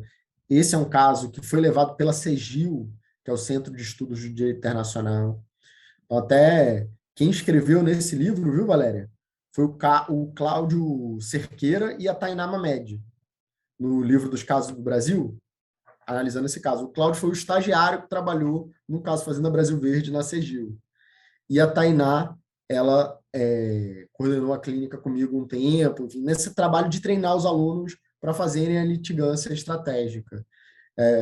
O Lucas virou advogado, Lucas Arnaud, que também está no livro, advogado da CEGIL, e nos deixou na clínica, que eu já falei, e a Tainá, semana passada, foi contratado pelo Fórum Brasil e também nos deixou. Enfim, em breve está nos deixando e tal.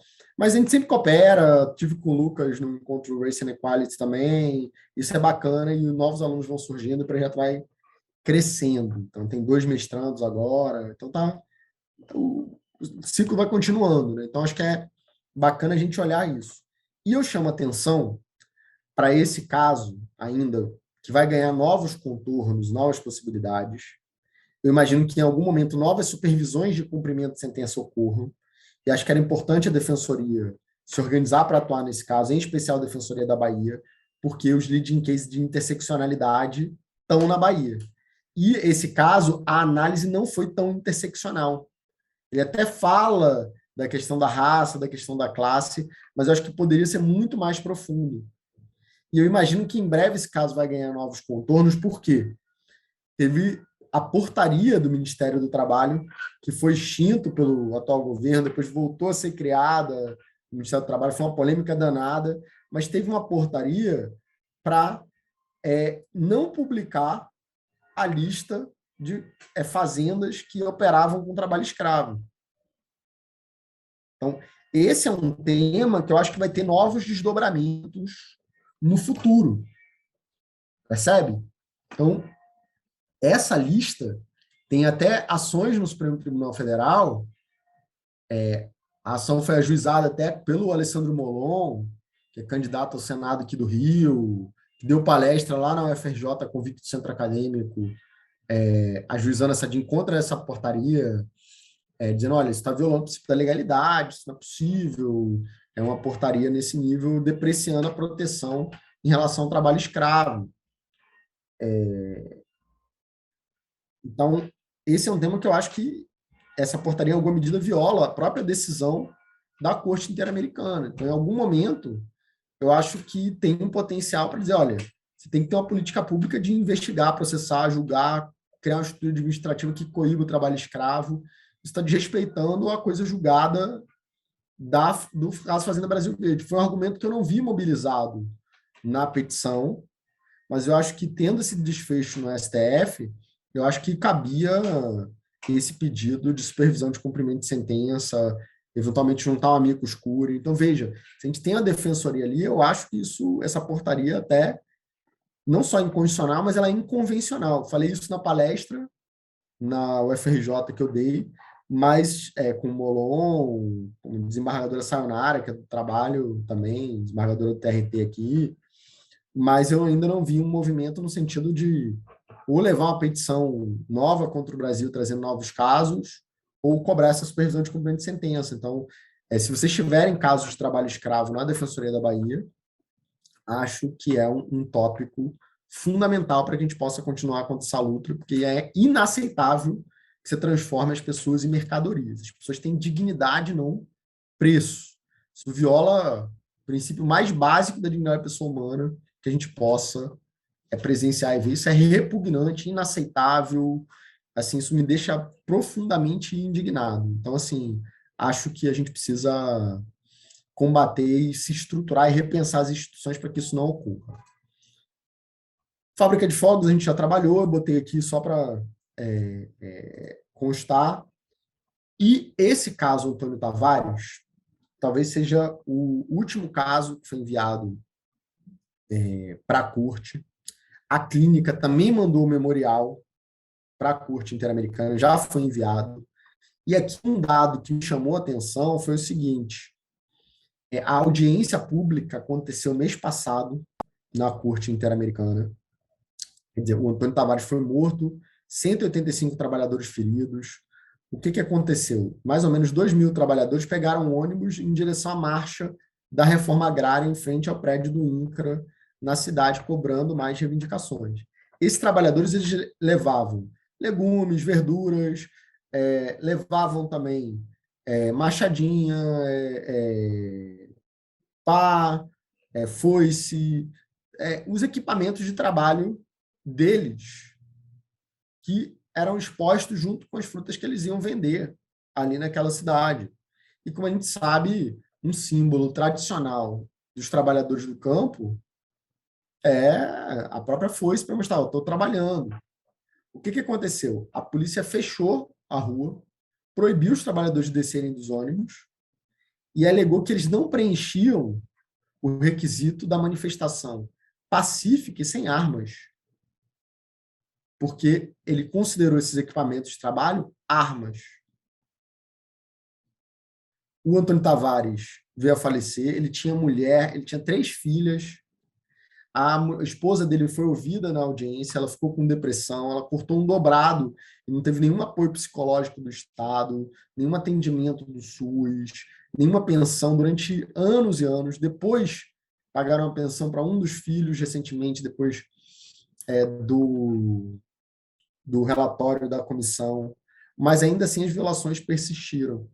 E um ponto que me marcou muito, ouvindo a esposa do Antônio Tavares nessa audiência, foi o seguinte: eu sempre vi a literatura de direitos humanos falar o seguinte: olha, ser ouvido é uma forma de reparação, ser ouvido na corte, visibilizar o caso, em si já uma medida de reparação desse dano, porque você consegue registrar que o dano aconteceu contra o Estado. O Conselho Trindade fala muito isso. E a voz dessa mulher eu achei tão potente na audiência, porque ela falou o seguinte, olha, é uma humilhação, eu tenho que sair do meu país para buscar respeitos ao meu direito, sendo que eu busquei isso no Judiciário Nacional. Então, veja, o law in books é uma coisa, o law in action, quando a gente vê a própria vítima dizer, olha, eu me sinto novamente revivendo essa violação e, ao ser interpelada, novamente revivendo essa dor, esse luto, esse trauma.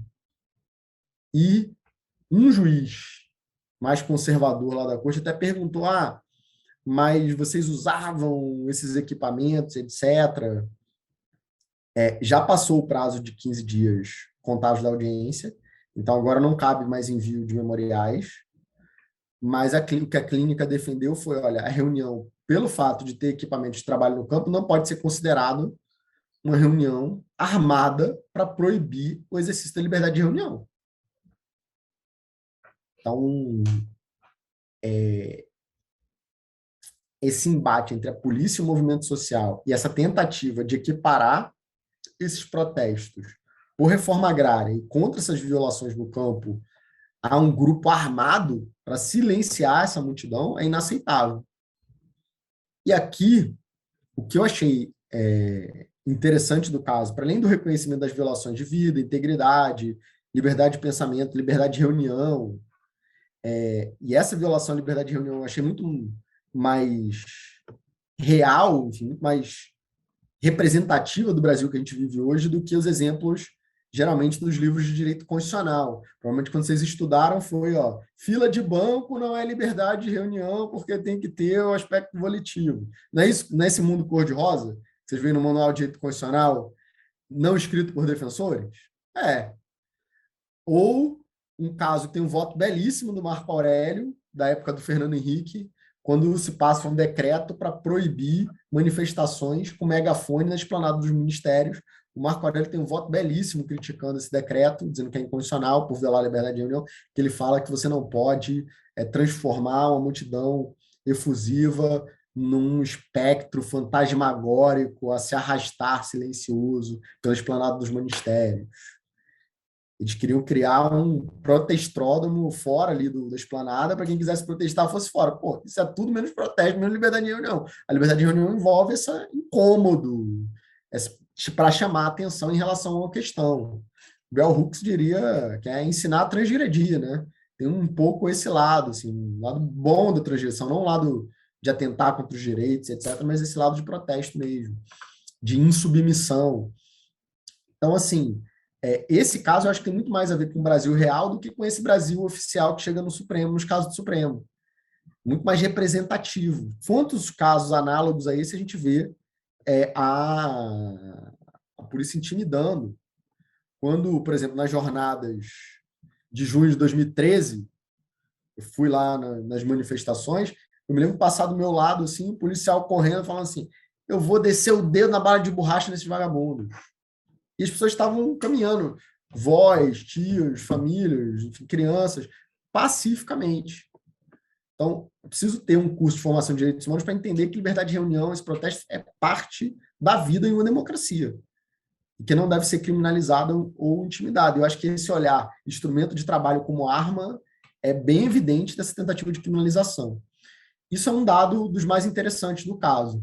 E um segundo dado também mais interessante é não só o dever de indenizar essa família, que eu já falei, e das medidas de garantia de não repetição, etc., mas aqui nas medidas de reparação, essa foto que eu coloquei aqui, veja, do Antônio Tavares dedo calcado no monumento e a foice aqui, ou seja, a corte mandou construir um monumento para se lembrar dessa violação e reprimir essa violação. Então, esse foi um dado importante para pensar o caso. Isso é uma garantia de não repetição. Então, a corte cobra muito, volta e meia, essa construção de monumentos como uma forma de gerar memória da violação e a gente aprender e não repetir em casos futuros.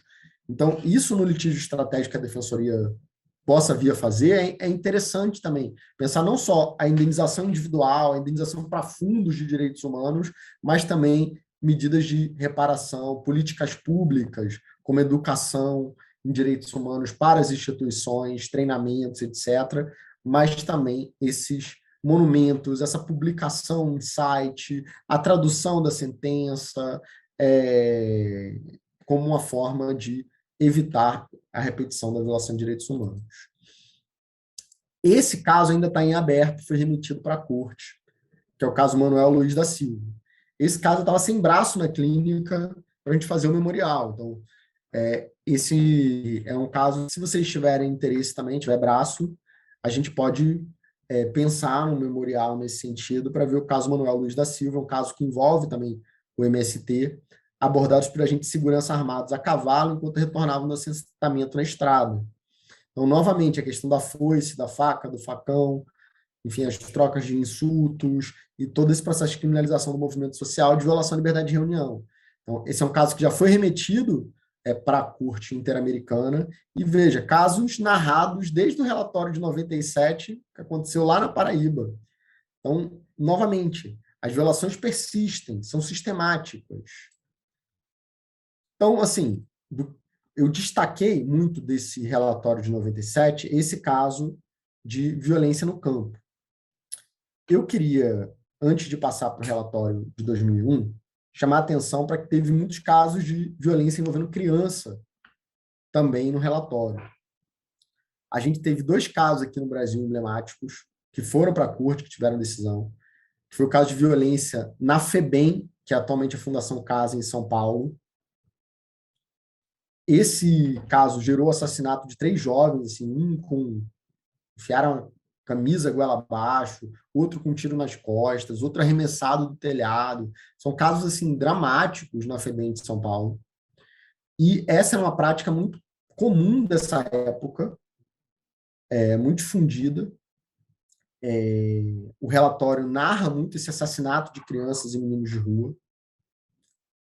A gente sabe dessas violências desde o livro do Jorge Amado, né, o Capitães de Areia. A gente vê lá, enfim, esse relato, enfim, a menina estuprada, enfim, pelo próprio Pedro Bala, enfim, menina negra, em situação de rua. Então, a gente vê há mais de 70 anos, da década de 30, sendo denunciado na literatura, enfim, e também pela Corte Interamericana. Acho que um dos casos mais famosos desse período, que a comissão também se manifestou em matéria de direito das crianças, foi o caso da chacina da Candelária. Então, grupos de extermínio procuravam eliminar crianças em situação de rua, alegando que eles cometiam pequenos furtos e roubos. Tem um relatório da comissão sobre isso dessa época, e ainda, tá para sair um filme na rua onde fica a sede aqui do Instituto, aqui na Rua dos Andradas, foi onde esse caminho até a Candelária, e os meninos passavam por aqui. Domingo passado, como é que é o nome daquele ator que fez o Dadinho? Dadinho não sei o quê, meu nome é Pequeno, lá no... Como é que é o nome dele? Leandro... Vocês sabem quem que eu estou falando, não sabem? Cidade de Deus? Ele estava aqui domingo passado, aqui no Instituto, eles estavam filmando na Rua dos Andradas, aqui no centro, do lado do IFIX, perto da Candelária, esse filme. Eu falei, caraca, que interessante. Então, eu acho que até essa retomada do cinema nacional e narrar essas violações a direitos humanos, não só em texto, numa sentença, na publicação, no monumento, mas quem sabe a gente pudesse pensar em futuros casos até nisso como uma forma de reparação, para que isso não se repetisse. Então, esse foi um caso da comissão. E aqui, a gente fez um relatório, eu fiz um convênio, um consórcio de clínicas do Rio, de Minas Gerais, e a gente levantou quem são esses institutos de internação no Brasil inteiro. Por exemplo, aqui no Rio tem o Degase, não sei em Salvador, aí na Bahia, quais são os institutos agora de cabeça, mas Os alunos levantaram em cada estado da federação o contato de cada um, telefone, e-mail, a gente entregou um relatório com mais de 100 páginas para a comissão, está aqui os contatos, se você precisar atuar e fiscalizar, são esses. Então, depois, se vocês tiverem interesse, a gente pode até mandar para vocês o relatório que a clínica produziu, junto com outras clínicas, porque foi muito trabalho, e pensar os defensores de direitos humanos de direito das crianças, para que esse caso não aconteça. Eu queria só chamar a atenção para um caso muito, muito importante, que não envolve o Brasil, não envolve o relatório, mas a argumentação dele acho que deve ser mobilizada em casos como esse, que é o caso Villagrán Morales versus Guatemala, um caso chamado Meninos de Rua versus Guatemala, que é de 97. A gente tem resumo na Casoteca do Núcleo Interamericano. Vocês podem acessar livremente lá no site ndh.com.br. Até quem fez foi o Danilo Sardinha, que hoje é mestrando, mas na época era meu monitor na graduação. Ele que trabalhou no relatório para a Comissão Interamericana. Então, o Danilo é fera demais, assim, ele resumiu os 8 casos. E esse caso Villagrán, o que ele fala? É exatamente o caso de a polícia exterminando meninos de rua que supostamente estaria cometendo alguns crimes. Ali, medidas, enfim, violações vão resultar não num crime propriamente, mas numa medida socioeducativa, que é como deveria ser. E o que aconteceu? A corte entendeu que há uma violação não só do direito à vida, mas de quem sobreviveu e das crianças, a falta de estrutura do Estado gera violação ao projeto de vida, à escolha existencial. Então, esse caso, na década de 90, a corte usava em prol de direitos sociais, a necessidade de investir em educação, num processo de ressocialização, de acolhimento, de afeto, a partir de uma linguagem de direitos individuais.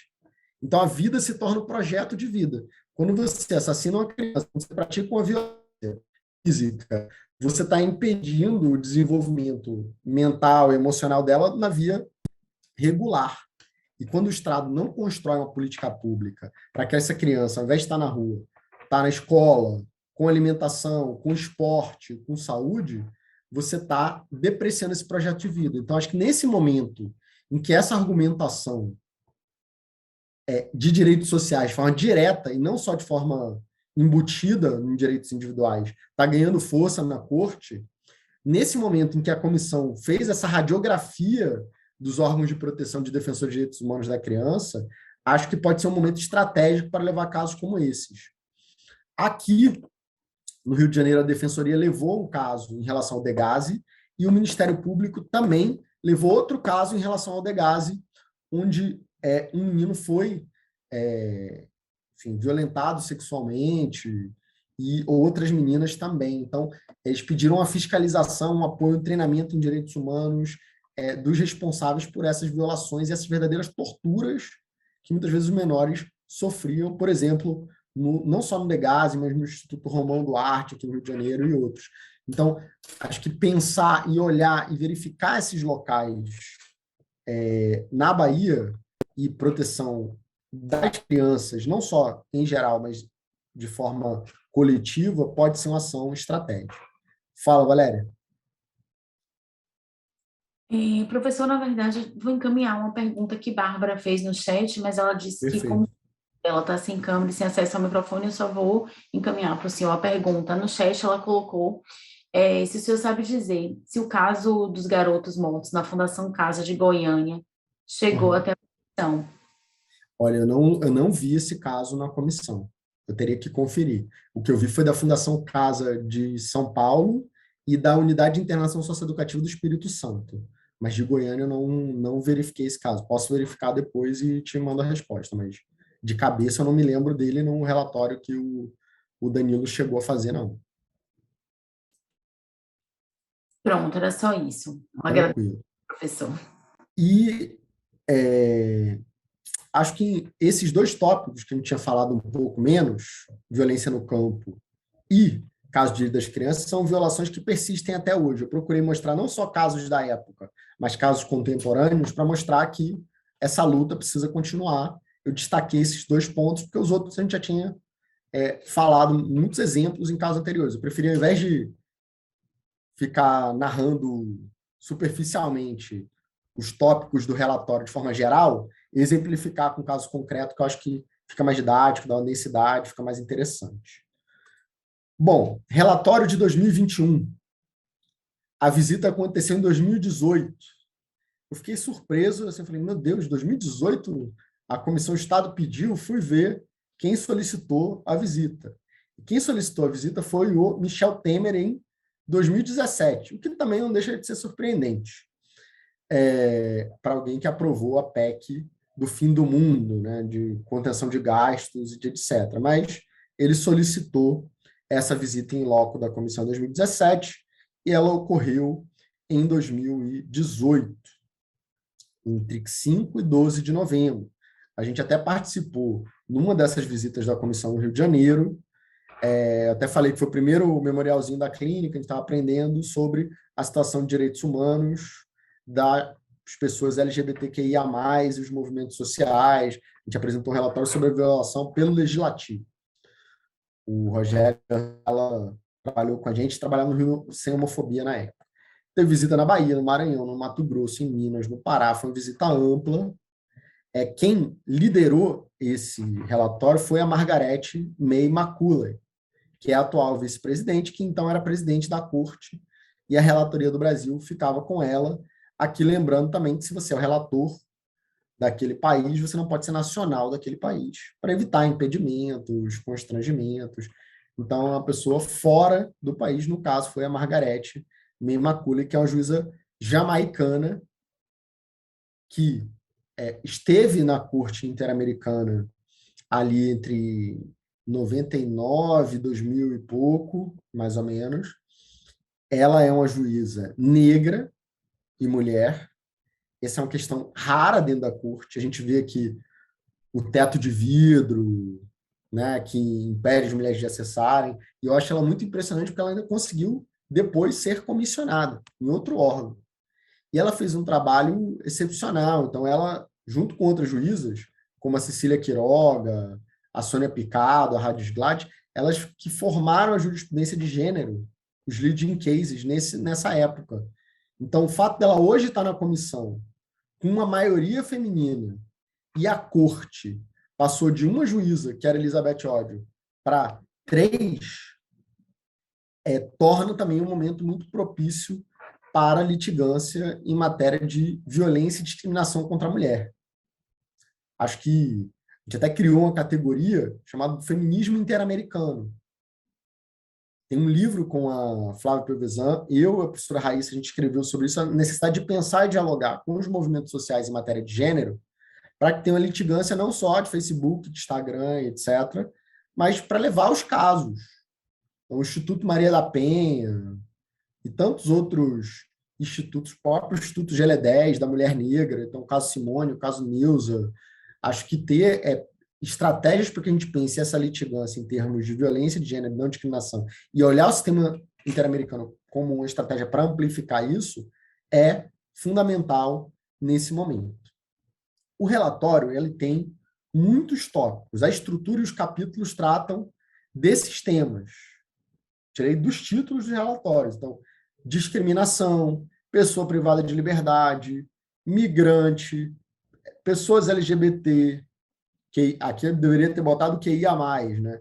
Volta e meia, quando a gente vai falar da sigla, sempre tem algum espírito sem luz, como diria minha mãe, e vem falar, essa sopa de letrinhas, de etc, né? Cara, eu vi um vídeo da Rita Von Hunt, que é excelente em marxismo, enfim, tem uns vídeos maravilhosos, ela explicando, olha só, cada sigla dessa foi pensada, tem um estudo em termos de pluralismo, de não discriminação. Então, quando você acrescenta, é também um trabalho científico de pesquisa para a proteção dos direitos das pessoas de forma mais detida. Então, achei muito bacana a resposta dela, da importância de não matar epistemologicamente também essa proteção de direitos. Então, pode ser mais uma letra, etc., para a gente que está nesse mundo binário, né, e cis, romper esse preconceito e entender que isso é uma área de estudo séria e tem todo um trabalho de pesquisa em relação a isso. Então, isso é importante e interessante. Segurança, combate à impunidade, institucionalidade democrática, liberdade de expressão e de informação. Obviamente, eu não vou trabalhar todos os casos. Eu selecionei alguns pontos mais interessantes, até porque acho que alguns a gente já abordou bastante. Então, discriminação, pessoa privada de liberdade, a gente já trabalhou. Então, assim, a gente vai focar em tópicos que a gente abordou um pouquinho menos. Então, em casos que eu acho que a ideia é a gente aprofundar e fazer o casebook, a gente pode marcar uma reunião posteriormente só para debater esses casos e aprofundar. Mas, por exemplo, o caso Jailton Nery da Fonseca, um adolescente morador na favela aqui no Rio, que foi detido e executado por policiais.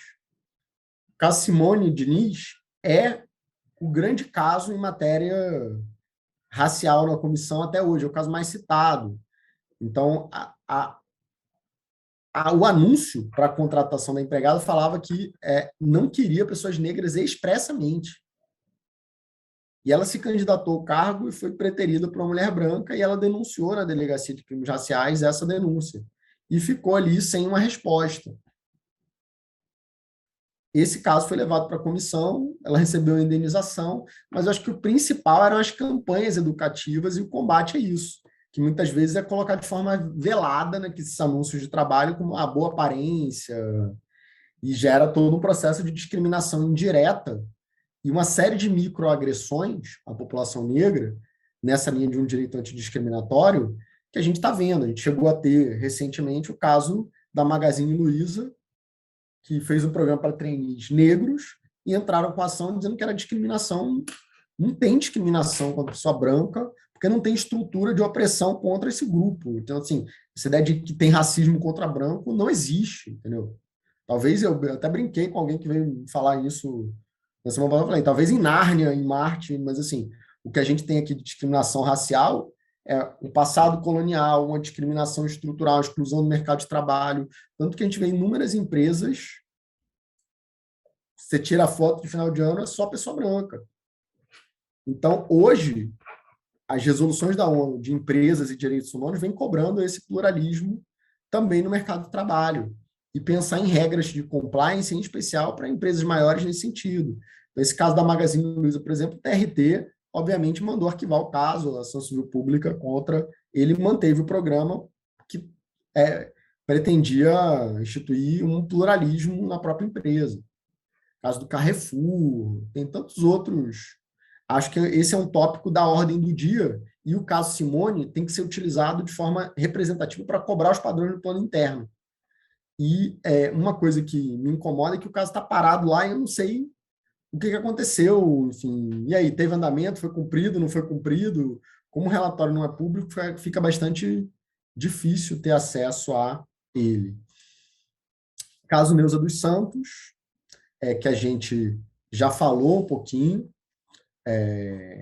dele, também é a mesma a situação análoga. O caso do Quilombo, Rio dos Macacos. Caso Chucuru, em relação a povos originários, está citado no relatório também, aquela ideia da consulta prévia ser algo obrigatório, você não pode interferir na população indígena sem ouvi-los primeiro, e o reconhecimento dessa propriedade coletiva também. Esse caso teve a sentença da corte, está sendo supervisionado, é super importante. Caso dos povos Yanomami, aqui no Rio está tendo até uma exposição do Sebastião Salgado, chamada Amazônia, o retrato, enfim, muitos caciques registrando a violação por empresas de mineração que estão intervindo no território, poluindo a água, matando a fauna, derrubando árvores e dificultando os modos de vida. A gente viu o genocídio dos povos indígenas. O Yanomami, que chegou a ocupar todo o território brasileiro, hoje está basicamente na Amazônia com 40 mil índios apenas. Outros povos são 120. Os povos Koburo. Eu achei engraçado que na descrição lá da exposição, o Sebastião Salgado botou o título assim, eles são conhecidos como índios caceteiros. Enfim, que dão um cacete, né? Uma porrada em quem invade o território deles, apesar de ser uma tribo pequena, os índios Koburo. Então, acho que essa é uma violação que continua, a gente está vendo continuamente essas violações. A gente chegou a ter um relatório, o primeiro relatório do Brasil, um dos primeiros, lá de 71, com a construção da Transamazônica, cruzando o território indígena, violando essa população Yanomami, gerando essas mortes, essas doenças. E na pandemia, muitos caciques, nessa exposição do Sebastião Salgado, registraram a ausência de assistência médica, de vacina no território deles, e o fato de entrar no território também gerar essas difusão de doença, a própria Covid-19, muitos índios morrendo. Então, esse foi um cenário dramático. Então, é algo que provavelmente nos próximos anos vai entrar nessa ordem do dia também, que estava presente no relatório. Impunidade, a gente já colocou casos de impunidade, por exemplo, esse ano os policiais envolvidos no massacre do Carandiru foram inocentados. No caso Favela Nova Brasília, depois de 27 anos, os policiais no massacre também foram inocentados por falta de prova no tribunal do júri. Então, assim, essa anulação do julgamento por falta de provas depois de tanto tempo revela mais uma vez essas violações ao acesso à justiça e a necessidade da gente cobrar que a comissão fiscalize mais o Ministério Público e o Poder Judiciário nesse dever de investigar, processar e julgar, para que isso seja uma garantia de não repetição desses crimes no futuro. Então, eu narro isso não para dizer que o sistema foi inefetivo, porque no caso do Carandiru, teve a desinstalação do próprio presídio, ele deixou de funcionar e foi implodido. Agora, isso não basta, é preciso que quem foi responsável pelo massacre saiba que, se ele cometeu um crime desse, ele vai responder, em especial contra o grupo vulnerável, para que isso não se repita e que a gente vá mudando os padrões da instituição. Violência policial, já tem muitos exemplos, eu não vou voltar tanto ao longo da aula, mas eu destaco que, em relação à liberdade de expressão, reunião e associação, a Corte chamou atenção para os discursos de ódio, para as fake news e para a necessidade de pensar em formas de combater essa difusão de notícias falsas e de discursos de ódio contra, em especial, líderes de direitos humanos. Deu o exemplo da Mônica Benício, a esposa da Marielle. Essa semana foi até inaugurada uma estátua no Largo da Carioca, aqui no Rio de Janeiro, em homenagem à Marielle. O Jean Willis também, que foi ameaçado constantemente, até, enfim, desistiu de se candidatar por conta disso, da homotransfobia também, enfim, da homofobia que ele sofria. Tem casos nesse sentido na corte. Então, assim, esse tema da liberdade de expressão acho que é algo da ordem do dia. Tem o inquérito das fake news no Supremo e tem um processo muito complexo, muitas vezes, de cancelamentos públicos, de banimentos de redes sociais de certos políticos. Então, esse é um tema de violação da liberdade de expressão como um direito difuso à informação que vai vir à tona também nos próximos passos. Assim, esse relatório de 2001 teve basicamente esses temas com maior ênfase. Eu queria só chamar a atenção para a questão da migração, para a gente terminar, e essa questão da institucionalidade democrática também. Em relação à migração, esse relatório ele destacou como algo positivo, para a gente não falar que a comissão só critica, a operação acolhida realizada pelo governo Bolsonaro a partir de 2018, lá em Pacaraima. Então, os refugiados venezuelanos estavam fugindo de uma seca profunda de violação de direitos, tiveram essa operação que o Exército montou uma série de tendas, receberam vistos, assistência médica. Então, durante a visita em 2018, a situação foi muito positiva.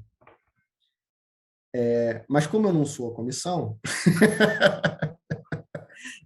eu queria destacar uma notícia que eu vi da agência pública criticando como essa operação, que no momento inicial foi positiva, ela foi se deteriorando nessa operação acolhida em relação aos imigrantes. Alguns índios que estavam tomando uma cerveja, uma cachaça, etc., passaram a ser vistos de forma pejorativa. Isso é parte da vida, a gente também bebe, enfim, etc. E eles foram trancados em cercadinhos, sem devido processo legal. Então, isso é tortura. Isso é discriminação, enfim, contra a cultura local, etc. Então, assim, nessa operação acolhida de refugiados para ali, também, assim, é preciso olhar isso de forma dinâmica, caso a caso, e fiscalizar, porque essa foi uma situação dramática. Assim, o Brasil acolhe, estima-se, pelo menos 120 mil venezuelanos. A gente teve uma política pública que está mudando, que foi a nova lei de migrações de 97. E a ideia é passar de ver o estrangeiro dentro dessa política de segurança nacional para ver o estrangeiro como um sujeito detentor de direitos fundamentais que devem ser protegidos. E um ponto que eu chamo a atenção aqui, que a Defensoria deve exigir, e que geralmente isso acaba não entrando tanto, é a assistência consular. A Convenção de Viena de Relações Consulares, quando você tem processos envolvendo o estrangeiro, por exemplo, criminal, não basta ter um defensor público alocado. É preciso que tenha um cônsul do estado de origem da pessoa, porque existe uma questão não só da tradução em termos linguísticos, por exemplo, no caso dos venezuelanos, do espanhol para português, português para o espanhol, mas também uma tradução cultural e a presença do cônsul ante o devido processo legal. Isso a corte explica, americana, na opinião conselho 16.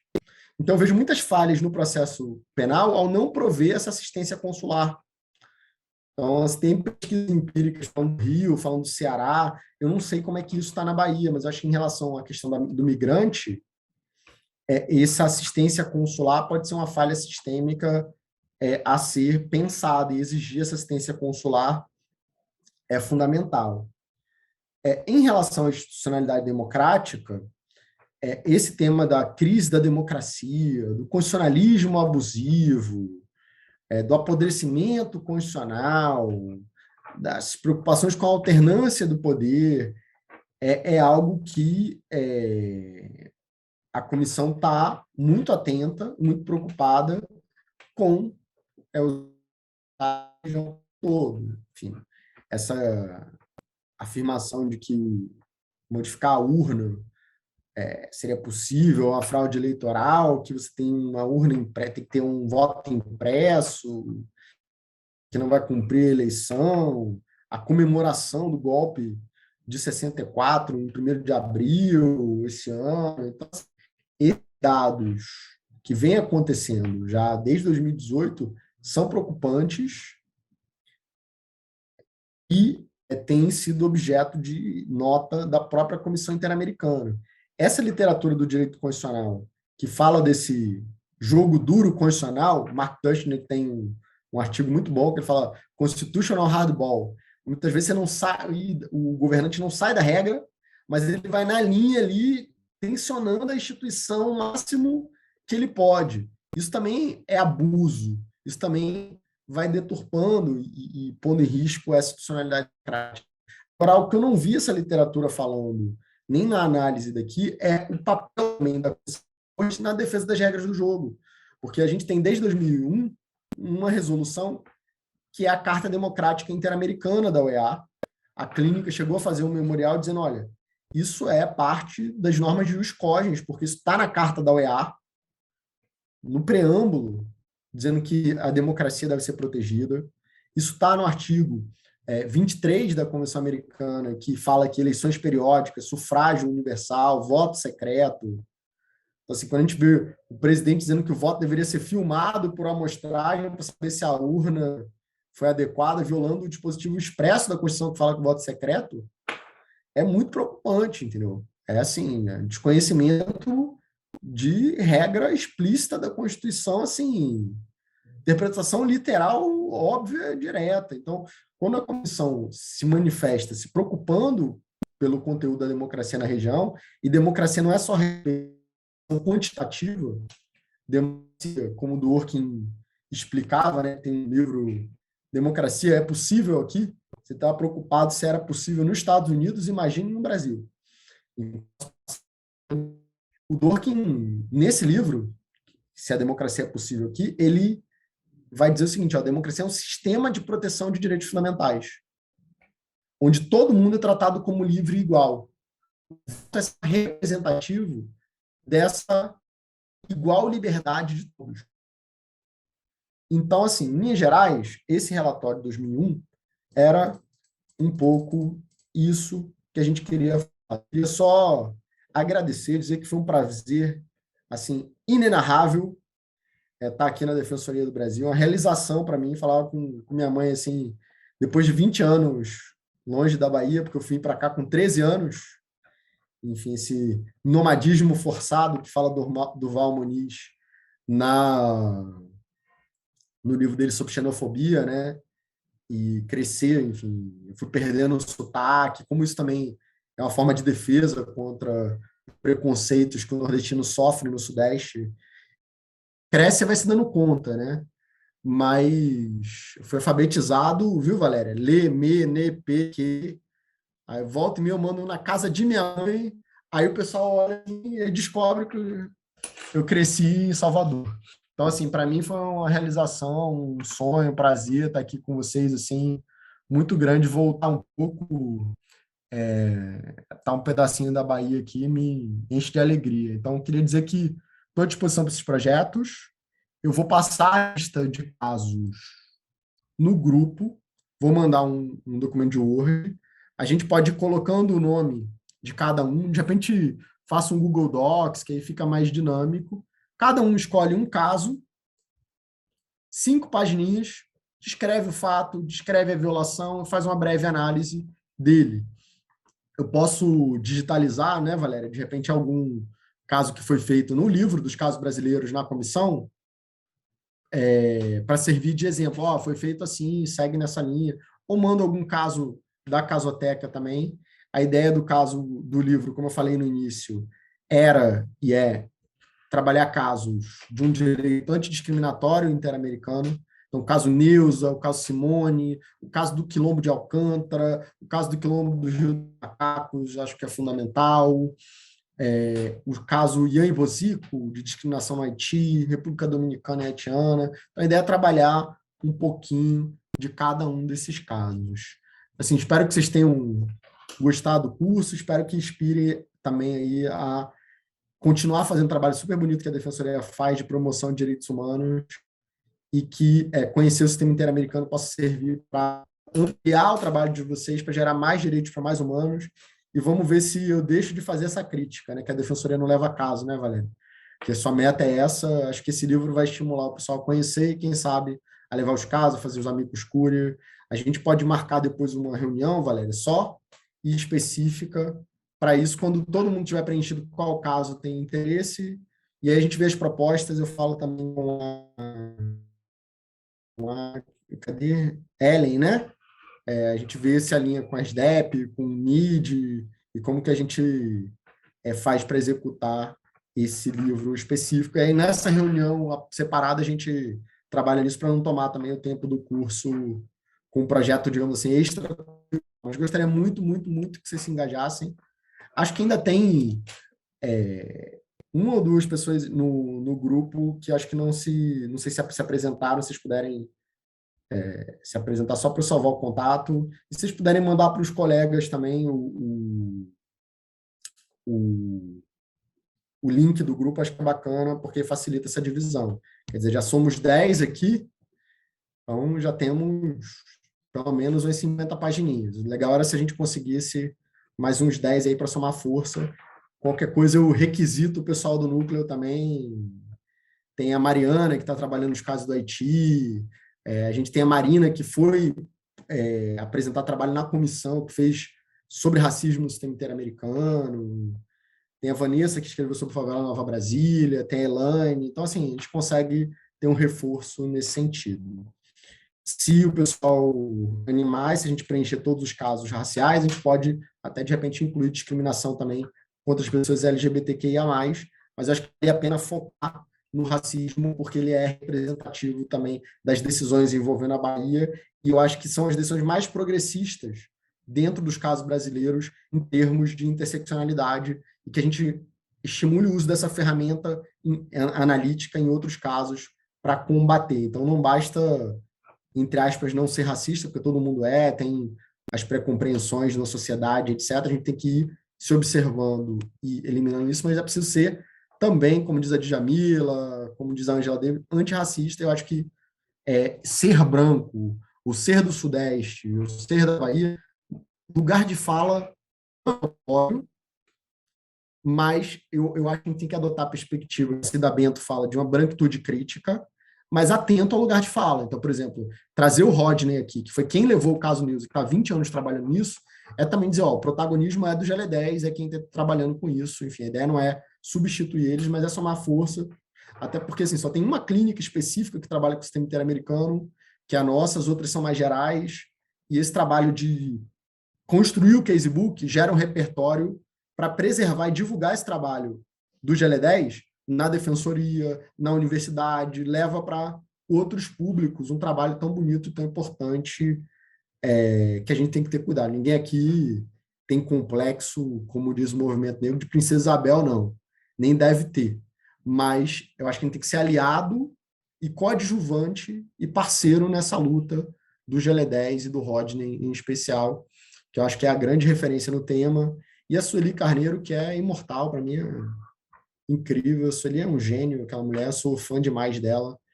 Acho que manter 30 anos de causa por direitos humanos nesse país, uma instituição privada, é algo raríssimo, independente da questão racial. Como professor de direitos humanos, não tem como não ser fã do trabalho de um instituto como o GL10, no caso News. Então, acho que juntar a Defensoria Pública da Bahia, que tem expertise nesses casos, com o GL10, e fazer um pouquinho esse papel de ponte através do sistema interamericano, e a gente pensar, viu, Valério, um direito antidiscriminatório interamericano.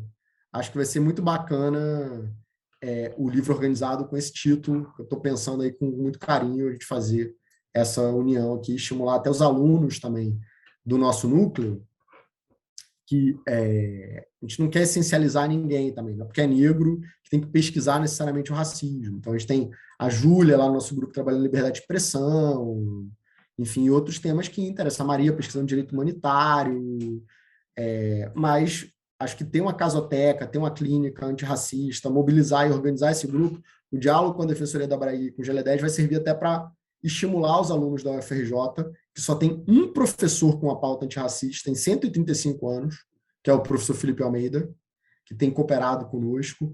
Acho que vai ser fundamental para a gente também ir tornando a universidade um pouquinho menos racista, estrutural, institucionalmente. Então, a gente começa fazendo essa autocrítica de casa, quando a Djamila explica como um branco pode ser antirracista no manual dela de antirracismo, trabalhar autores negros, divulgar o trabalho das ONGs no movimento negro, lutar contra o racismo na sua instituição, falar sobre racismo com seus colegas brancos, contra-argumentar ali, e como coadjuvante, sabendo que o protagonismo é de quem tem lugar de fala.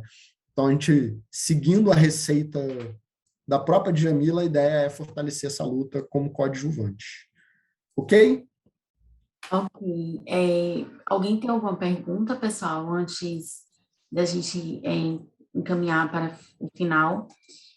Eu pedi no chat, eu coloquei no chat mais uma vez o link para o grupo de WhatsApp. Eu vou reforçar, professor, todos esses convites que o senhor fez, tanto no grupo de WhatsApp quanto alguns colegas, que eu tenho certeza absoluta que não estão acompanhando ao vivo, porque não pode, mas que tenho certeza absoluta que vão se interessar nessas propostas que o senhor apresentou. Então, assim, só para recapitular, para quem entrou depois, que eu vi que alguns colegas entraram depois, o professor deu a sugestão, né, de como a conclusão, como um arremate mesmo para esse curso, nós fazermos uma atuação da Defensoria Pública como amicus curiae, em algum caso que a gente pode discutir, selecionar ao final do curso, e também fazer esse estudo de casos que estão, né, na comissão relacionados à questão do racismo, da discriminação racial, e, quem sabe, a partir disso,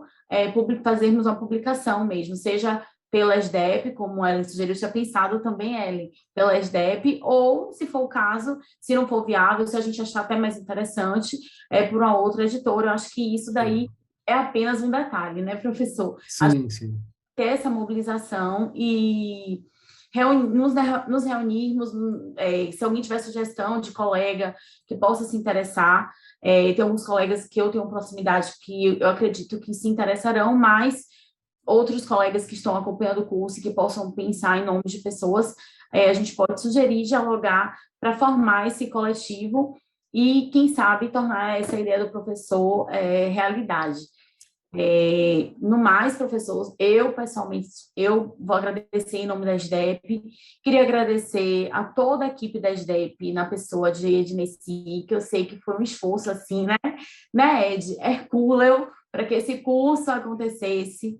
Esse curso está sendo pensado desde o ano passado, não foi um curso que foi pensado a partir desse ano, e eu sei que tem um esforço de pessoas que estão nos bastidores. Ed ainda está aqui para a gente olhar para o rostinho dela, né, toda quarta-feira, mas tem pessoas da SDEP, equipe da SDEP, que não está aqui participando do curso presencialmente, mas que trabalharam arduamente para conseguir compatibilizar a agenda, as datas, e para que esse curso acontecesse. Então, só tenho a agradecer, professor, pelo seu tempo, por ter aceitado o nosso convite, por esse seu entusiasmo de estar aqui, mais do que compartilhando conhecimento, nos motivando mesmo, sabe, a nós sairmos dessa nossa, de certa forma, zona de conforto, né?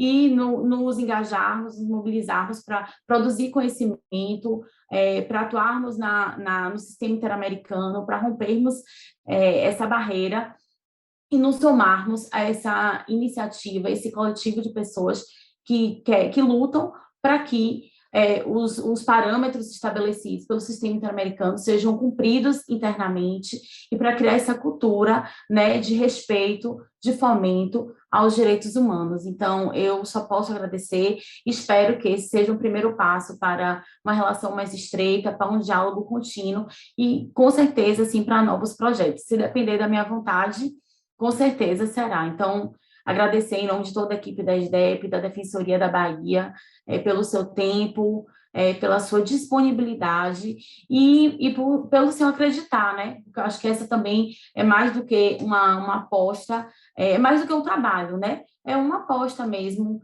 em investir o tempo da gente naquilo que a gente acredita que pode frutificar. Então, queria agradecer a presença de todos os colegas que acompanharam as aulas do professor Siddhartha, que estão acompanhando o curso, tanto presencialmente quanto de forma remota. Eu tenho recebido contatos de vários colegas que estão assistindo às aulas de forma gravada, que estão sendo disponibilizadas pelas SDEP. Queria só deixar alguns recadinhos. Para a semana a gente muda o módulo, temos a professora, salvo engano, eu me esqueci agora o nome da professora, mas a gente muda o módulo para a semana. Quem vai fazer a moderação é a Roberta. A gente continua, o curso vai até o final do mês de agosto. A SDEP está disponibilizando os links, pessoal, das aulas, mas já vou fazer aqui um pedido, tá, Ed? Para quando a gente terminar o curso, fazer um compilado desses links, para que facilite para quem possa assistir, porque às vezes fica meio difuso, porque os links são disponibilizados junto com os links de outras aulas e de cursos que a SDEP, né, promove.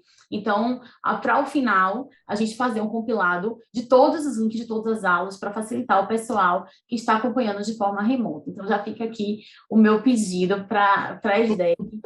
Sim, já estou fazendo isso, a gente já está compilando aqui, a gente já está na terceira aula, né? A gente já fez a solicitação para as Ascom, a gente já tem a primeira e a segunda aula já foram feitas as edições, já estão prontas e a gente está compilando, e no final de todas as aulas eu vou encaminhar todos os links, né? Tudo direitinho, primeira, segunda, tal. A próxima aula, né, será no dia 10, com o professor Roberto Caldas. Isso, verdade. É porque eu estava... E quem vai estar na mediação, a professora, a doutora Roberta. Isso, eu só queria fazer um pedido final para o professor Siddhartha, se ele pudesse disponibilizar o Drive novamente lá no grupo de WhatsApp, porque teve gente que entrou depois, professor, no grupo, depois que o senhor já tinha disponibilizado. Então, se o senhor puder disponibilizar lá o link... Mando sim, com o maior prazer. Se vocês puderem mandar o link das aulas também lá no grupo, acho que ia ser bacana. Sim, com certeza. Assim que a gente tiver isso, eu vou ajustar. Vai ser aberto ao público externo, as aulas? Sim, as aulas ficam no YouTube, professor. Até como forma de socializar todo esse conhecimento que a gente produz aqui. Tá bom? Então é isso, pessoal. Até semana que vem. Muito obrigada a todas, todos e todes. E mais uma vez, agradecer imensamente ao professor Siddhartha e à equipe da SDEC. Tchau, Então, pessoal. Até a próxima. até. Beijo, tchau.